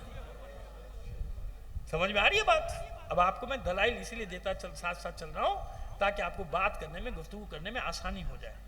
اب آئیے 72 ہجری میں اس نے تاراج کی، اور جب دیکھا کہ بالکل وہ مقاطعہ یعنی سوشل بائیکاٹ ہو گیا تھا نا، اکنومیکل بائیکاٹ، نیچے کھانا پینا ختم، یہ ہو گیا، تو پھر اس کے بعد اس کا لشکر نیچے اترنا شروع ہوا. جب اس کو یقین ہو گیا کہ اب یہ لڑنے کے قابل نہیں، اور پھر لوگ ہتھیار ڈالتے چلے، ہتھیار ڈال دیا، تو حضرت عبداللہ ابن زبیر چند لوگوں کے ساتھ باقی بچے. اور دیکھیے مجھے ہوتا ہے کہ اگر دوسروں کے لیے نام محترم ہے تو میں احترام سے نام لیتا ہوں تاکہ کسی کی دل آزاری نہ ہو. کم سے کم وہ میری بات تو سن لے نا بھائی، میری بات سن لیں، سمجھ لیں کہ کوشش کر لیں میری بات کو، اس لیے اور کچھ نہ سمجھیے گا. ایک بار اور صلوات بھیج دیجئے محمد آل محمد پر. تو وہ جناب یہ ہوا کہ وہ جب فوج نیچے اتری، حملہ ہوا، تو ابھی تھے دو بہادر آدمی، تو آخر میں اب کوئی چارہ نہیں تھا تو یہ لڑے، جو بھی چند ساتھی تھے ان کے ساتھ. لڑنے کے بعد اسی مسجد الحرام میں خون بہایا گیا، قتل کر دیے گئے، سر قلم کر دیے گئے لوگوں کے. خون سے رنگین ہو گیا خانہ کعبہ، یعنی مسجد الحرام کی زمین خون سے رنگین ہو. یہ بے حرمتی ہوئی نہیں ہوئی؟ کیوں نہیں ذکر کرتے ہو؟ کیوں نہیں لعنت بھیجتے ہو ان لوگوں پر جن لوگوں نے خانہ کعبہ کے ساتھ یہ کیا، خانہ کعبہ کی دیوار کو منہدم کیا، خانہ کعبہ کے غلاف کو جلایا؟ ہم نے جو تاریخ کعبہ لکھی ہے اس میں لکھا ہے جب لکھی تھی اس وقت 92 بار تعمیر ہو چکا تھا کم سے کم خانہ کعبہ دوبارہ. کیوں؟ وہ کہتے ہیں عبد الملک ابن مروان کے کارناموں میں ایک کارنامہ لکھتے کہ اس نے خانہ کعبہ کی دوبارہ تعمیر کرائی. تو توڑا کس نے تھا اسے؟ یہ نہیں لکھتے. کیسے بچا بچا کے سیرت لکھتے ہیں. بھائی یہ بھی تو بتاؤ کہ خراب کیوں ہوا تھا، کس نے کیا تھا؟ اسی کے جرنیل نے کیا تھا نا، حجاج بن یوسف نے، اور اس کے بعد اس کو انعام و اکرام سے نوازا گیا. تو بے حرمتی نہیں ہوئی؟ ہوئی نا. تو پھر لعنت ہوگی کہ نہیں ہوگی؟ جن لوگوں نے مدینہ کو تاراج کیا، سب کیا، پھر اس کے بعد عمالقہ نے حملہ کیا، وہ تو حجر اسودی اٹھا کے لے گئے. 17 سال تک بغیر حجر اسود کے طواف ہوا ہے خانہ کعبہ کا. 17 سال عباسیوں کے دور میں، 17 سال بعد حجر اسود واپس آیا ہے. تو جنہوں نے ایسا کیا ان پہ لعنت ہوگی کہ نہیں ہوگی؟ ہوگی کہ نہیں ہوگی؟ مدینے کی گلیوں میں جنہوں نے قتل عام کیا صحابہ کا، تابعین کا، تبع تابعین کا، ان کی اولادوں کا، وہ لعنت کے مستحق ہوں گے کہ نہیں ہوں گے؟ پھر میں لعنت بھیجتے ہوئے کیوں؟ تمہاری زبان کانپتی ہے، لڑکھڑاتی ہے. ہم میں اتنی ہمت ہے، ہم میں اتنی ہمت ہے کہ ہم دور میں، ہم میں اتنی ہمت ہے کہ جس نے جب بے حرمتی کی توہین کیا ہم سب پر لعنت بھیجتے ہیں. لیکن ہم یہ بھی جانتے ہیں کہ باطل کو باطل کہنا ہوگا. ہم نے کبھی منبر نہیں دیکھا، منبر پہ بیٹھنے والے کو دیکھا. کاش یہ میرا اشارہ پہنچ گیا ہو. منبر تو سب جگہ کا محترم ہے کہ نہیں ہے؟ تو یہی تو ہوا تھا کہ لوگ منبر دیکھ رہے تھے، منبر رسول ہے، منبر رسول ہے. نہیں، ہم دھوکہ نہیں کھاتے. ہم یہ دیکھتے کہ بیٹھا کون ہے. حقیقی وارث جہاں بیٹھے گا وہی جگہ منبر رسول ہوگی. اب سمجھ میں آگیا جو میں کہنا چاہ رہا ہوں، بتانا چاہ رہا ہوں آپ کو. ایک صلوات بھیجیے محمد آل محمد پر. تو ابھی ہمارے برادران یہاں تشریف لانا شروع ہو گئے، ہمارے لیسن کے علماء بھی تشریف لانے سے جانتے ہیں جو میں بات کر رہا ہوں بڑے مستند بات کر رہا ہوں. میں ادھر ادھر کی بات ہی نہیں کر رہا، سیدھی سیدھی سی بات کر رہا ہوں تاکہ لوگوں کو سمجھ میں آ جائے میری بات کہ میں کیا رہا ہوں. تو بے حرمتی کی، تاراج کیا، قتل و غارت گری کی، لیکن باطل کو باطل کہنا ہوگا. اور باطل کو باطل کہنے کی اس سے بہتر جگہ کون سی ہے کہ اللہ کا گھر ہو. کسی کی حمایت مخالفت نہیں کر رہا، میں اصول بتا رہا ہوں. کیا بتا رہا ہوں؟ اصول بتا رہا ہوں. اصول یہ ہے، اصول یہ ہے کہ جہاں عدالت لگے گی وہیں تو حق و باطل کا فیصلہ ہوگا نا.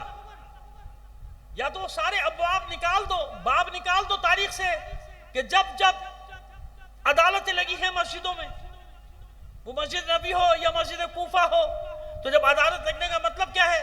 حق اور باطل کا فیصلہ ہوتا تھا نا، کیا صحیح کیا غلط، اسی کا تو فیصلہ ہوتا تھا. وہیں سزائیں سنائی جاتی تھی، وہیں گردن اڑانے کا حکم ہوتا تھا، وہیں ہاتھ پیر کاٹنے کا حکم ہوتا تھا. تو اس وقت تمہیں کوئی تکلیف نہیں ہوئی. آل سعود نے تاراج کر دیا، صرف مدینہ نہیں مکہ بھی، مدینہ مکہ تاراج کر دیا. کیوں؟ تمہاری زبان لڑکھڑاتی ہے. آج بولو نا چلو، کل تک تمہیں نہیں پتا تھا، اب تو پتا چل گیا. کہ اگر مدینے کی بے حرمتی کی جائے تو لعنت کا مستحق ہے، تو اب تو معلوم ہو کہ اب بھیجو لعنت. ہم اور آپ تو بھیج رہے ہیں. میں تو ان سے کہہ رہا ہوں جو شور مچا رہے ہیں 10-15 دن سے، بے حرمتی ہو گئی، بے حرمتی ہو گئی، بے حرمتی ہو گئی.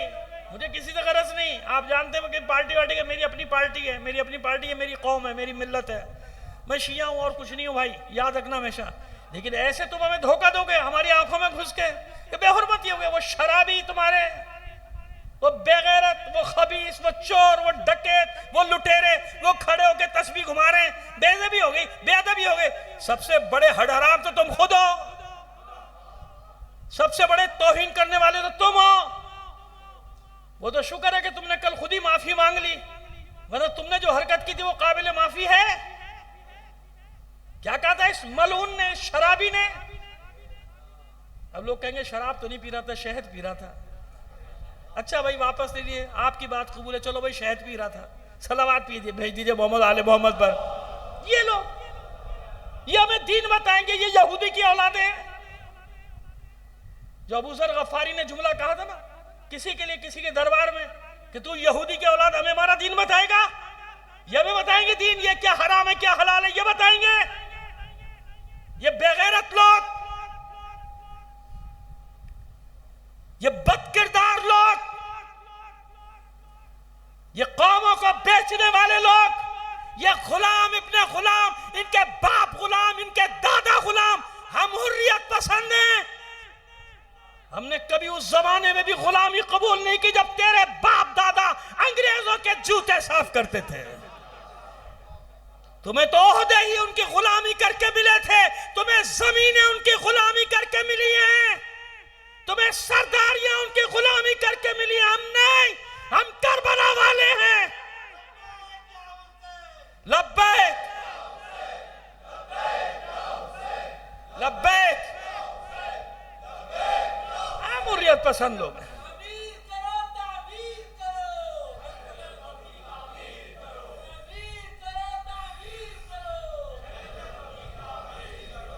ہم خود انشاءاللہ ہم خود کریں گے انشاءاللہ. اطمینان رکھو، قریب ہے وہ دن. ہم خود کریں گے، ان سے تھوڑی کرائیں گے. ہم خود کر لیں گے تعمیر انشاءاللہ. قریب ہے، یقین رکھو میری بات کا، قریب ہے وہ دن، بہت قریب ہے انشاءاللہ. ایسے میں نہیں کہہ رہا آپ سے، کسی وجہ سے کہہ رہا ہوں کہ قریب ہے دن. اطمینان رکھو، بنائیں گے، ہم بنائیں گے. لیکن یہ یاد رکھنا، کبھی کوئی یزیدی ایسا دھوکے کا نعرہ لگا کہ حسینی بنتا نہیں ہے. استعمار ہوتا ہے، سامراج ہوتا ہے. اگر آج کوئی سامراج کے خلاف نعرہ لگا رہا ہے تو جب بھی ہمیں دھوکہ نہیں ہوا، کیونکہ ہم جانتے ہیں کہ ممکن ہے کل اس کو وہاں سے ہڈی ملے، یہ پھر اپنا نعرہ بدل دے. یہ وہ دنیاوی سیاستدان لوگ ہیں جو وقت کے ساتھ اپنے نعرے بدلتے رہتے ہیں. خدا کی قسم، جب سے یزیدیت مرد آباد کہا ہے، قیامت تک ہمارا نعرہ بدلے گا نہیں. ہے ہاتھ من الذلہ،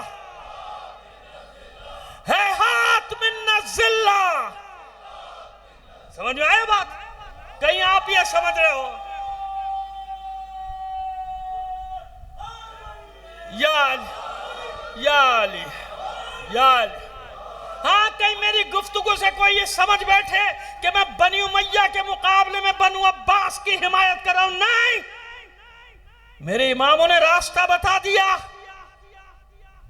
آج اگر کوئی بنی عباس کے شکل میں شیپ میں سامنے آ کے ہماری حمایت چاہتا تو بھول جاؤ.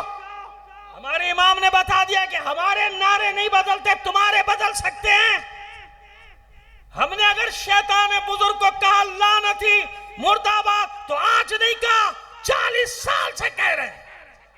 ہم مارے گئے بھائی، ہمیں جیلوں میں ڈالا گیا. ہمیں یاد ہے وہ 40 سال پہلے کے دن جب ہم نے نعرے لگائے تھے، کیا ہوا تھا ہمارے ساتھ شروع، کس طرح تھانوں میں ہماری پٹائیاں ہوئی تھی. لیکن آج اپنے مقصد کے لیے ہی صحیح نعرہ تو لگا پورے پاکستان میں، تو یہ ہمارے شہیدوں کے خون کی فتح ہے. یہ ہمارے ہزاروں شہیدوں کے خون کا ثمر ہے کہ پوری دنیا میں اس شیطان بزرگ کے لیے نعرہ تو لگ رہا ہے نا. معلوم تو ہو رہا ہے امریکہ مردہ، زور سے امریکہ مردہ آباد، امریکہ جزاک اللہ۔ بیٹا بیٹھ، ٹھہر جاؤ ابھی یہ ہونے دو، میرا بیان چلنے دو، وقت کم ہے، محدود ہے میرے پاس، اس میں بات کرنی ہے۔ تو بات سمجھ میں آئی کہ کوئی یہ غلط فہمی میں نہ پڑ جائے کہ میں کسی کی حمایت کر رہا ہوں، مخالف، سب چہرے پہچانتے ہیں ہم تو اپنے نعرے کی بات کریں کہ ہمارا نعرہ جیتا ہے، ہم کسی دھوکے میں آنے والے نہیں۔ جس کو مرضی کربلا اٹھا کے لے جاتا ہے اپنے ساتھ، وہ ایک مولوی ہے، اسے بھی وقت پہ کربلا یاد آ جاتی ہے۔ ساری زندگی تجھے اور تیرے باپ کو ہم سے لڑتے ہوئے ہو گئی، ساری زندگی تیرا خاندان جلوس روکتا رہا، ایک صدی ہو گئی تجھے لڑتے ہوئے ہم سے، ایک صدی ہو گئی تجھے اس کوشش میں کہ زداری رک جائے، اور اب تجھے کربلا یاد آتی ہے کہ کربلا والوں کی طرح ڈٹ جائیں گے، حالانکہ ڈٹا بھی نہیں، بھاگ گیا۔ جس کو دیکھو کربلا یاد آ رہی ہے، اپنا وقت پڑتا ہے سب کو کربلا، بھائی اور بھی کوئی یاد کر لیا کرو، کوئی احد یاد کر لو، کوئی حنین یاد کر لو، کوئی فتح مکہ یاد کر لو، کچھ تو یاد کر لو، لیکن جانتے کہ کچھ نہیں ہے اپنے لوگوں کو دینے کے لیے سوائے کربلا کے، کچھ بھی نہیں، کسی کے پاس کچھ نہیں۔ یہ ہماری میراث ہے کربلا، لہذا سب کو کربلا یاد آتی ہے۔ الٹی سیدھی بکے جائیں گے، پہلے بھی ایک بک چکا تھا الٹی، اس کو بھی میں نے جواب دیا تھا۔ خیر اب تو معاملہ جھوٹی سچی جو بھی صحیح، معافی وافی مانگ کے کل بیٹھ گیا، لیکن بات اس نے بڑی غلط کی تھی۔ ہم اول فول بکتے ہیں شام غریبہ میں، جملہ کیا کہتا یاد ہے آپ کو؟ اس نے دیکھ لیجیے ابھی گھر جا کے، کہا کیا تھا؟ کہتا اس کی شام غریبہ کے سوگ میں، اور سوگ میں آدمی اول فول بکتا ہے، یعنی ہم جو شام غریبہ میں کرتے ہیں وہ اول فول ہے، سمجھ گیا؟ یہ بغیرت لوگ، یہ بغیرت تجھے استعمال کی تمیز نہیں تھی، لیکن خیر کچھ لوگوں نے اس کو بتایا ہوگا، یا گالیاں جو جتنی پڑی ہیں اس کو سب اس تک پہنچائی ہوں گی کسی نے تو، ورنہ اس کو پٹا ڈالو، حکومت کو بھی کہہ رہا ہوں اس کو پٹا ڈالو، ورنہ ہم جانتے ہیں ہم کیسے نپٹتے ایسے لوگوں سے، اس کو پٹا ڈال کے رکھو، ہم سب جانتے، ایک ایک کردار کو جانتے ہیں، سنبھالو اس کو، اور اس جیسوں کو بھی سنبھالو، ہم سے مت بھیڑنا، ہم قیامت تک پیچھا کرتے ہیں، چھوڑیں گے نہیں کسی کو۔ ہم 1400 سال سے کھڑے ہوئے میدان میں، ہزاروں نہیں لاکھوں شہید ہو جائیں، کروڑوں شہید ہو جائیں، ہم یزیدوں کا پیچھا نہیں چھوڑتے، ہم ان کو لے کے جاتے ہیں آخر تک، ان کے انجام تک پہنچا کے آئیں گے، سمجھ میں آ رہی ہے؟ لہذا کہہ رہا ہوں ان سے، حکومتوں سے، کہ اپنے اپنے لوگوں کو پٹے ڈالو، ان کو لگام دو، ایسا نہ ہو کہ معاملات کچھ اور سمت اختیار کر جائیں۔ ہمیں کوئی پرواہ نہیں، ہم صدیوں سے سارے خطرات کو دیکھتے بھی آ رہے ہیں، ان کا مقابلہ بھی کرتے آ رہے ہیں، سامنا بھی کرتے چلے آ رہے ہیں، ہم زندہ ہیں، ہمارا مکتب بھی زندہ ہے، خدا کا شکر، ہمارے شہداء کے خون کی برکتیں ہیں کہ ہمارے نعرے لوگوں کی زبانوں پر ہیں، لوگوں کے نہیں۔ سمجھ میں آئی بات؟ تو ایک صدی پہلے آئے، تاراج کیا، میڈیا نہیں تھا، کچھ نہیں تھا، ایک ایک مہینے، دو مہینے بعد تو خبریں پہنچی، کیوں؟ جلدی بھی آ سکتی تھی، کیونکہ اس کے پیچھے بھی سامراج تھا نا، برطانوی سامراج تھا جو لے کر آیا تھا اس کو، آل سعود کو۔ نتیجہ کیا ہوا؟ ڈھا دیا گیا، قتل عام کیا گیا مدینے کا۔ یہ بر صغیر میں موومنٹ چلی، لیکن کتنے دن چلتی ہے؟ یہاں بھی تو انگریز بیٹھا تھا نا اوپر، انگریز بھی بیٹھا تھا، اور انگریز کو اولی الامر کہنے والے بھی تھے۔ آج بھی ایسے ہی لگ رہا ہے۔ صلوات بھیجیے محمد آل محمد پر، ایسی بات، انگریز بھی تھا، اور انگریز کو اولی الامر کہنے والے مفتی بھی تھے، سیاستدان بھی تھے، دونوں بیٹھے ہوئے تھے، لوگوں کے جذبات کو ٹھنڈا کرنی، نہیں سمجھا کرو، مصلحت نہیں ہے، اولی الامر ہے، حاکم وقت ہے، اس کی اطاعت کرنا واجب ہے۔ یہ سب تاریخ بھری ہوئی ہے ہماری بر صغیر کی، ان فتووں سے جو انگریزوں کے فیور میں دیے گئے تھے۔ اسی طرح وڈیرے، جاگیردار، زمیندار، ان سب کو زمینیں بانٹی گئیں، ان کو خریدا گیا، ان کو امپائرز دی گئیں، امپائرز، یہ تمہاری اسٹیٹ، یہ تمہاری اسٹیٹ، یہ تمہاری اسٹیٹ، اور جو نہیں مانا اس کا حشر کر دیا۔ تاریخ میں ہے نا وہ مجاہد، چند مجاہد جو لڑتے رہے انگریزوں سے، چھوڑیے وہ اتنے تکرار ہو گئی، ناموں کے کب لیتے ہوئے بھی شرم آتی ہے، چھوڑیے۔ بات سمجھ میں آ رہی ہے ہماری کہ وہی لوگ ہم پر مسلط، اور ہے 74 سال سے یہی حال ہے، 75 سال سے یہی حال ہے۔ وہ تو اب لوگوں کو تھوڑی زبان ملنا شروع ہو گئی ہے، ورنہ زبان نہیں تھی نا لوگوں کے پاس، بول نہیں سکتے تھے، اب تو بول رہے ہیں، بات سمجھ میں سامنے ہے۔ تو میں نے پھر عرض کر دیا آپ سے، بے حرمتی ہوئی، ڈھا دیا گیا قبروں کو۔ کیوں؟ وہ چند قبریں ڈھانے کے لیے انہیں نے پورے جنت البقیع کو ڈھا دیا۔ وہ چند قبریں آل عبد المطلب کی ڈھانے کے لیے انہی نے مکے میں پورے جنت المعلا کو ڈھا دیا. سمجھ میں آ رہی بات؟ نشان مٹا. کچھ نشان باقی تھے جنت المعلا میں. جب میں 86 میں گیا تھا پہلی بار, اب وہ بھی مٹا کے انہوں نے ختم کر دیا. اس وقت وہاں تک جا سکتے تھے اندر جا کے, اور جنت المعلا میں اوپر تک جہاں جناب خدیجہ الکبریٰ سلام اللہ علیہ کی قبر مطہر ہے. تو ایک جنت البقیع نہیں, جہاں جہاں نشانیاں تھیں سب انہی نے ڈھا دی. جنت البقیع, جنت المعلا, یہ دو نہیں, جدہ میں وہ قبرستان جہاں جناب روایت کے مطابق جناب آدم علیہ السلام, خاص طور پہ جناب حوا سلام اللہ علیہ کی قبر مبارک ہے, ڈھا دیا, ختم کر دیا. جنگل ہی جنگل ہے وہاں, باؤنڈری لگا دی, کوئی جا ہی نہیں سکتا. 100 سال کیا کیا عالم اسلام نے. میری آواز اب تو ریکارڈ ہو رہی ہے نا, محفوظ ہو جائے گی. اہل اسلام, کیا ذمہ داری نہیں ہے آپ کی؟ صحابہ, امہات المومنین, اہل بیت علیہ السلام, ان کی بے حرمتی کی جائے, ان کے مزارات کو ڈھا دیا جائے, ان کی قبروں کو ڈھا دیا جائے, مدینے کی گلیوں میں خونریزی کی جائے, مسجد نبوی ہو یا مسجد الحرام, دونوں میں خونی خون ہو, قتل و غارت گری ہو, کوئی گلی ایسی نہ ہو جہاں قتل عام نہ ہوا ہو, جہاں گردنیں نہ کاٹی گئی ہوں, جہاں گولہ باری نہ کی گئی ہو, سنگ باری نہ کی گئی ہو. پھر فرض نہیں بنتا سب کا, نکلو. اس زمانے میں تو چلو مولانا محمد علی جوہر تھا بیچارہ, اس نے کوئی شور شرابہ بھی کر لیا تھا, لیکن اس کا ساتھ بھی کسی نے نہیں دیا تھا ہمیشہ کی طرح. ساتھ کہاں دیتا؟ اپنے سیاسی مفادات کے لیے سب تمہیں حلال حرام یاد آ جاتا ہے. اور جب اہل بیت کی بات ہے تو اب نکلو نا. کل چاہیے نا ان تمام سیاسی پارٹیوں, مذہبی پارٹیوں کو نکلیں. آپ تو بڑے چیمپئن بن رہے ہیں نا حرمت کی مدینے کی, تو اب نکلو نا. ہم تو ہر سال مناتے ہیں یوم جنت البقیع. ہم نے تو زندہ رکھا ہوا ہے, اسی لیے زندہ رکھا ہوا ہے. کبھی تو کان پہ جوں رہیں گی عالم اسلام کے کہ کیا ہوا تمہارے ساتھ. اس سنت کو مٹایا گیا, سنت الہی, سنت رسول خدا, سنت صحابہ, ان کو مٹا دیا گیا. اللہ کے حکم سے اللہ کا رسول جاتا تھا بقیع میں. ابتدا میں پڑھ چکا, جو بھی نہیں آئے تھے ان کو بتا رہا ہوں, پورا پڑھ چکا ابتدا میں, ان کے حکم سے جاتا تھا. اللہ کا رسول اگر پکی قبر بنا رہا ہے, پتھر لگا رہا ہے, بڑے پتھر لگا رہا ہے, تو اپنی مرضی سے نہیں لگا سکتا. حضور کا جو بھی فعل ہے کس کے ماتحت ہے؟ اللہ کے حکم کے تحت. اہل قبور سے اگر خطاب کرے تو قبر ہوگی تو خطاب ہوگا نا, قبر ہی نہیں تو خطاب کہے گا. تو بلڈوز کیا گیا تاکہ چند قبروں کی بے احترامی کرنے کے لیے انہیں نشانات مٹا دیے. اب وہ احاطہ بنا ہوا ہے, نقشے دیکھ کے ہم لوگوں کو بتا دیتے ہیں جب جاتے تھے کہ بھئی یہ شہدائے احد ہیں, ادھر واقع ہرہ کے شہید ہیں, یہ فلاں شہید ہے, یہ فلاں شہید ہے. جناب مسلم, یہ جناب عقیل کی قبر ہے, عقیل ابن ابو طالب کی قبر ہے, یہ جناب ابراہیم ابن پیغمبر ختمی مرتبہ صلی اللہ علیہ وآلہ وسلم, یہ جناب عاتقہ سلام اللہ علیہ, یہ جناب صفیہ سلام اللہ علیہ, یہ جناب ام البنین. اس طرح بتا دیتے لوگوں کو. ایک چھوٹے سے کونے میں ایک احاطہ بنا ہوا ہے, وہاں کو قبر کا نشان نہیں, کوئی پتھر بھی نہیں, کچھ نہیں, وہاں بتا دے کہ یہ امہات المومنین کی قبر ہے. قبر تو ہے ہی نہیں, نشان ہی. تو کوئی افسوس نہیں ہوتا مسلمانوں کو؟ امہات المومنین کی قبریں ڈھا دی گئی, نشان مٹا دیے گئے, بتانے والوں کو وہاں تھپڑ مارے جاتے, کوئی افسوس نہیں ہوتا. لیکن الحمدللہ, جیسے میں نے آیت پڑھی نا شروع میں, اللہ کا جتنا آپ شکر ادا کریں صرف اس ایک بات پہ کم ہے کہ اس نے آپ کو محبت محمد و آل محمد پہ پیدا کیا ہے.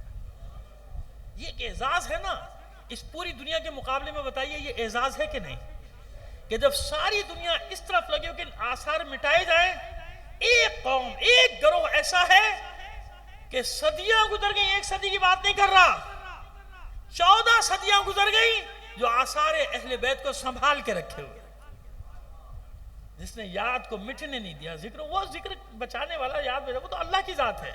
لیکن دنیا میں تو آپ قرار پائے ہیں نا اس اعزاز کے مستحق, کہ آپ کو یہ اعزاز ہے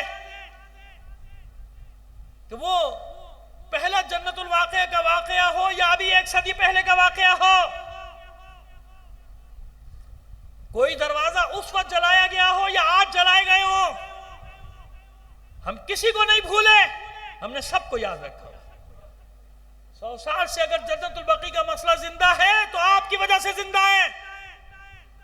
یہ بالکل ایسے ہی ہے جیسے یوم القدس بیت المقدس. اب تو وہاں بھی آوازیں اٹھنا شروع ہو گئیں. میں جانتا ہوں سوشل میڈیا پہ اپنے علماء سے سوال شروع ہو گیا کہ بیت المقدس کے لیے آواز اٹھانا صرف شیعوں کی ذمہ داری ہے کیا ہمارے مولویوں کی ذمہ داری نہیں ہے؟ تو آپ نے دیکھا اگر آپ آواز نہ اٹھاتے تو یہ سوال پیدا نہ ہوتا.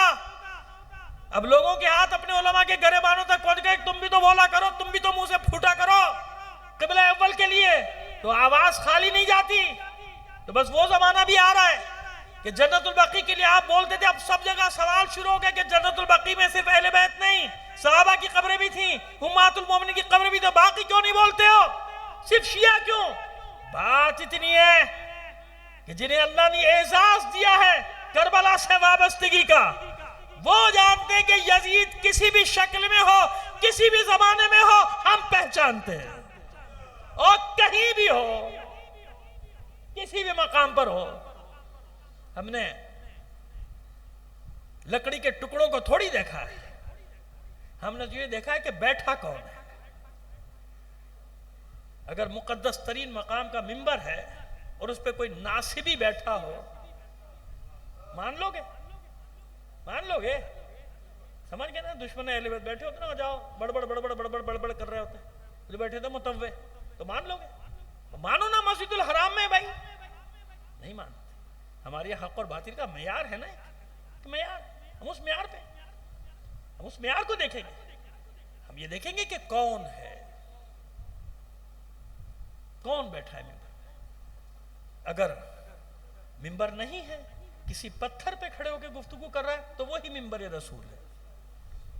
کسی درخت کے سائے میں کھڑے ہو کے گفتگو کر رہا ہے وہی ممبر رسول ہے. کسی درخت کا تنا کٹے ہوئے تنے پہ کھڑا ہو کے بات کر رہا ہے وہی ممبر رسول ہے. کسی تخت پہ کھڑے ہو کے بات کر رہا ہے وہی ممبر رسول ہے. اگر کسی سواری پہ کھڑا ہو کے بات کرے یا سواری کے پالانوں پہ کھڑے ہو کے بات کرے تو وہ پالانوں کا ممبر بھی ممبر رسول ہے.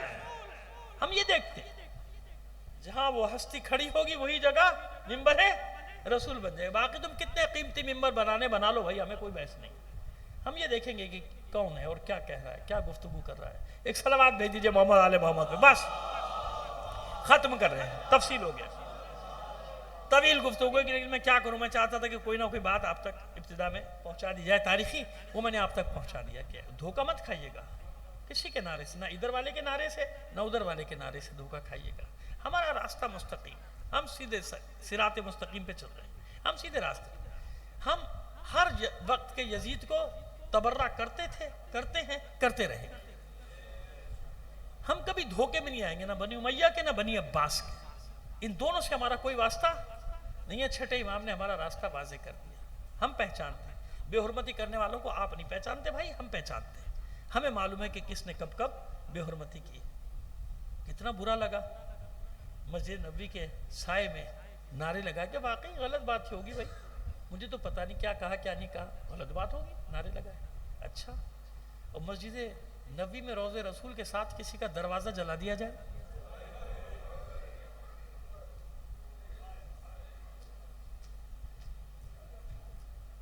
یہ نا روضہ رسول کے ساتھ ہی تو ہے نا. باب فاطمہ میں فاصلہ کتنا ہے. ادھر قبر مطہر نبی ہو, کم سے کم اتنا سوچ لیتے کہ جب یہ آوازیں بلند ہوں گی تو تمہارا رسول بھی تو سنے گا نا. دیوار رہے درمیان میں, بس دیوار کے ادھر ہے قبر مطہر پیغمبر اور ادھر ہے پیغمبر کی بیٹی. تو تم نے کس پر حملہ کیا ہے؟ باب فاطمہ کہاں تھا؟ متصل ہے نا مسجد نبی سے, حضور کے حجرے سے, حضور کی قبر مطہر سے متصل ہے نا. تو پھر یہ کہاں حملہ کیا تم نے؟ بھی کہتے ہو کہ ذکر بھی نہ کیا جائے. عجیب لوگ ہو, لکھتے بھی ہو, مانتے بھی ہو, پھر کہتے ہو نہیں بتائیں نہیں لوگوں کو. کیا نہیں بتائیں؟ بس ہمیں یاد ہے, ہم جانتے ہیں کہ بے حرمتی کیا ہے. کوئی ہستی دروازے کی پشت سے کہہ رہی ہے کہ کیا غضب کرتے ہو, کیا میرا دروازہ چلاؤ گے؟ میں تمہارے رسول کی بیٹی ہوں,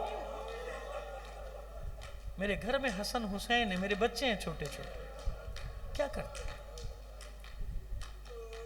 لیکن نہیں, آنے والوں نے بس اتنا کہا کہ ہم کچھ نہیں جانتے، ہمیں تو علی کو باہر نکالنا ہے۔ لکڑیاں چنی جاتی رہیں اور معصومہ کا عالم یہ ہے کہ اپنی پشت مبارک دروازے سے لگا کے کھڑی تاکہ دروازے کو گرنے سے روکا جائے۔ آگ لگائی گئی اور جب چوکھٹیں کمزور ہو گئیں دروازے کی تو پھر بلیوں سے اور برچھیوں سے دھکا دیا گیا۔ کہاں تک معصومہ روکتی اس دروازے کو؟ نتیجہ یہ ہوا کہ جب دروازہ گرا تو بی بی دیوار و در کے درمیان پس گئی، گر پڑی۔ میں بہت احتیاط سے پڑھوں گا، بہت احتیاط سے، اطمینان رکھیں۔ مجھ میں اتنی ہمت نہیں، ویسے سخت روایات پڑھ دوں، میں پڑھ بھی نہیں سکتا۔ بہرحال آپ نے گرتے گرتے آواز دی، اسما دوڑ، فضا دوڑ، میرا محسن شہید ہو گیا۔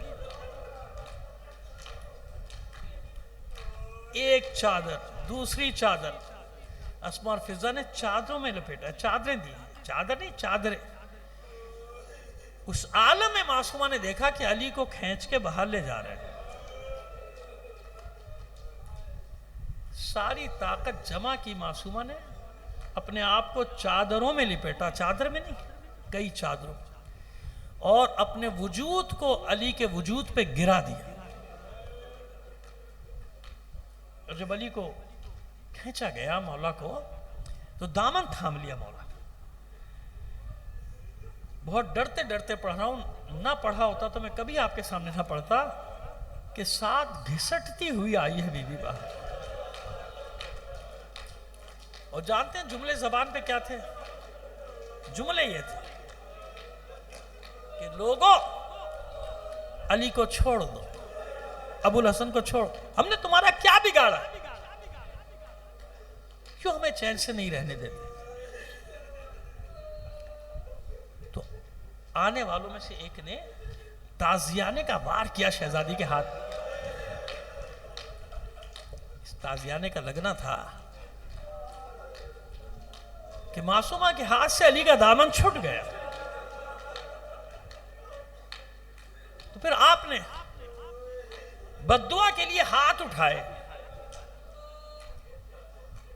علی کی نگاہ پڑی، چلا کر کہا سلمان سے یا ابو ذر سے، میرا پیغام دو دختر رسول کو بددعا نہ کریں، کیونکہ صرف ہاتھ اٹھائے تھے تو مدینے میں زلزلے کے آثار نمودار ہو گئے۔ مسجد نبی کی دیواریں بنیادیں چھوڑنے کو تیار تھی، اٹھے ہوئے ہاتھ گر گئے، بددعا نہیں کی پائی۔ مجھے ایک اور منظر یاد آ گیا، بے حرمتی بے حرمتی بے حرمتی۔ شرم نہیں آتی ان لوگوں کو یہ باتیں کرتے ہوئے جو آج بے حرمتی بے حرمتی کر رہے ہیں؟ جب رسول زادیوں کو کوفے اور شام کے بازاروں میں لایا گیا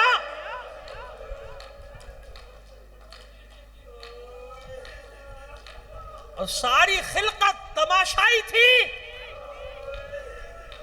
نامحرموں کے مجمع میں علی و بطول کی بیٹیوں کو لایا گیا۔ میں نے عرض کیا کہ علی نے روک دیا بددعا سے فاطمہ کو۔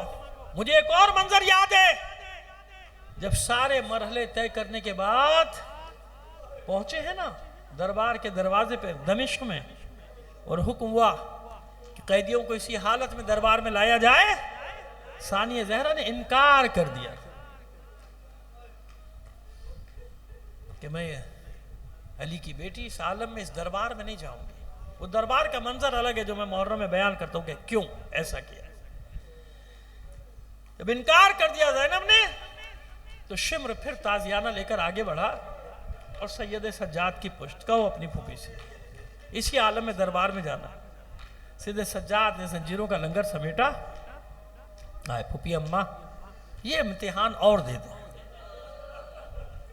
یہ امتحان بھی دینا، اسی عالم میں دربار میں چلنا ہوگا۔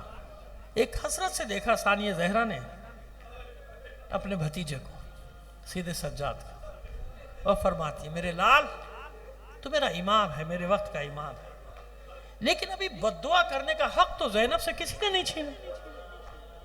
ابھی نفرین کرنے کا حق تو مجھ سے کسی نے نہیں چھینا. آواز دی ام کلثوم، ام لیلا، ام رباب، رقیہ، سکینہ، بس اب میں اس قوم بدکار کے لیے بددعا کرتی ہوں، تم سب آمین کہنا. کچھ روایتوں نے لکھا کہ زینب نے بددعا کے لیے ہاتھ اٹھائے. میں کہتا ہوں زینب ہاتھ کیسے اٹھائے گی؟ ہاتھ تو پس پشت بندے. چہرہ انور اٹھایا تھا، نگاہیں بلند کی تھی آسمان کی طرف بددعا کے لیے کہ سامنے نوک نیزہ پہ بھائی کے سر پہ نگاہ ٹھہری. جو ہی بھائی کے سر پہ نگاہ ٹھہری تڑپ اٹھی زینب. ماں جائے یہ پس شہادت کون سا ایسا ظلم ہوا کہ آپ کی آنکھوں میں آنسو؟ اگر نوک نیزہ پہ تلاوت کرنے والا سر گویا ہو جائے تو تعجب نہ کرو. سر حسین گویا ہوا بہن، ساری محنت اکارت ہوئی جاتی ہے. زینب یہ امتحان بھی دینا ہوگا، اسی عالم دربار میں جانا ہوگا. بس عزاداران حسین وہاں ماں نے علی کے کہنے پہ، زینب کے بابا کے کہنے پہ اٹھے ہوئے ہاتھ نیچے گرائے تھے. یہاں جیسے ہی بھائی کے لبوں پہ کلمے جاری ہوئے، زینب کے اٹھے ہوئے ہاتھ گر گئے. سر نے اڑائے ہوئے، آخری جملے، سر نے اڑائے ہوئے دربار میں داخل ہوئی زینب. اتنا ضرور ہوا کہ بیویوں نے اپنے حلقے میں لے لیا. اس کی نگاہ پڑی نحس کی، پوچھا بنت علی ہے کہ نہیں؟ بتایا گیا کہ ہے. کہ سامنے لاؤ، مجھے کچھ گفتگو کرنا ہے. اتنا سننا تھا، فضہ سامنے آ گئی. خبردار کوئی آگے نہ بڑھنا. پوچھا گیا کون ہے؟ کہا اس گھر کی کنیز فضہ. حکم دیا جلاد کو آگے بڑھ، اس کو قتل کر دے. جو ہی وہ تلوار سوتے آگے بڑھا، فضہ نے نگاہیں دوڑائی دربار میں چاروں طرف. کتنے ہی حبشی غلام کھڑے تھے، ان کو للکار کر کہا کیا ہوا تمہاری غیرتوں کو؟ یہ یزید تمہارے قبیلے کی ایک عورت کے قتل کا حکم دیتا ہے اور تم آرام سے کھڑے ہو. ان حبشی غلاموں کی غیرتیں جاگی، شمشیریں بے نیام کی پہنچ گئے یزید کے سر پہ. ابھی اس دربار میں خون کی ندی بہہ جائے گی. حکم واپس لے، یہ ہمارے قبیلے کی عورت ہے. بس زینب سے یہ منظر نہ دیکھا گیا. مدینے کا رخ کر کے کہا نانا دیکھ لیا، گھر کی کنیزوں کے دفاع کے لیے کتنے حبشی غلاموں کی غیرت جاگ اٹھی. کسی مسلمان کی غیرت نہ جاگی کہ آگے بڑھ کر کہہ دیتا میرے رسول کی بیٹیاں.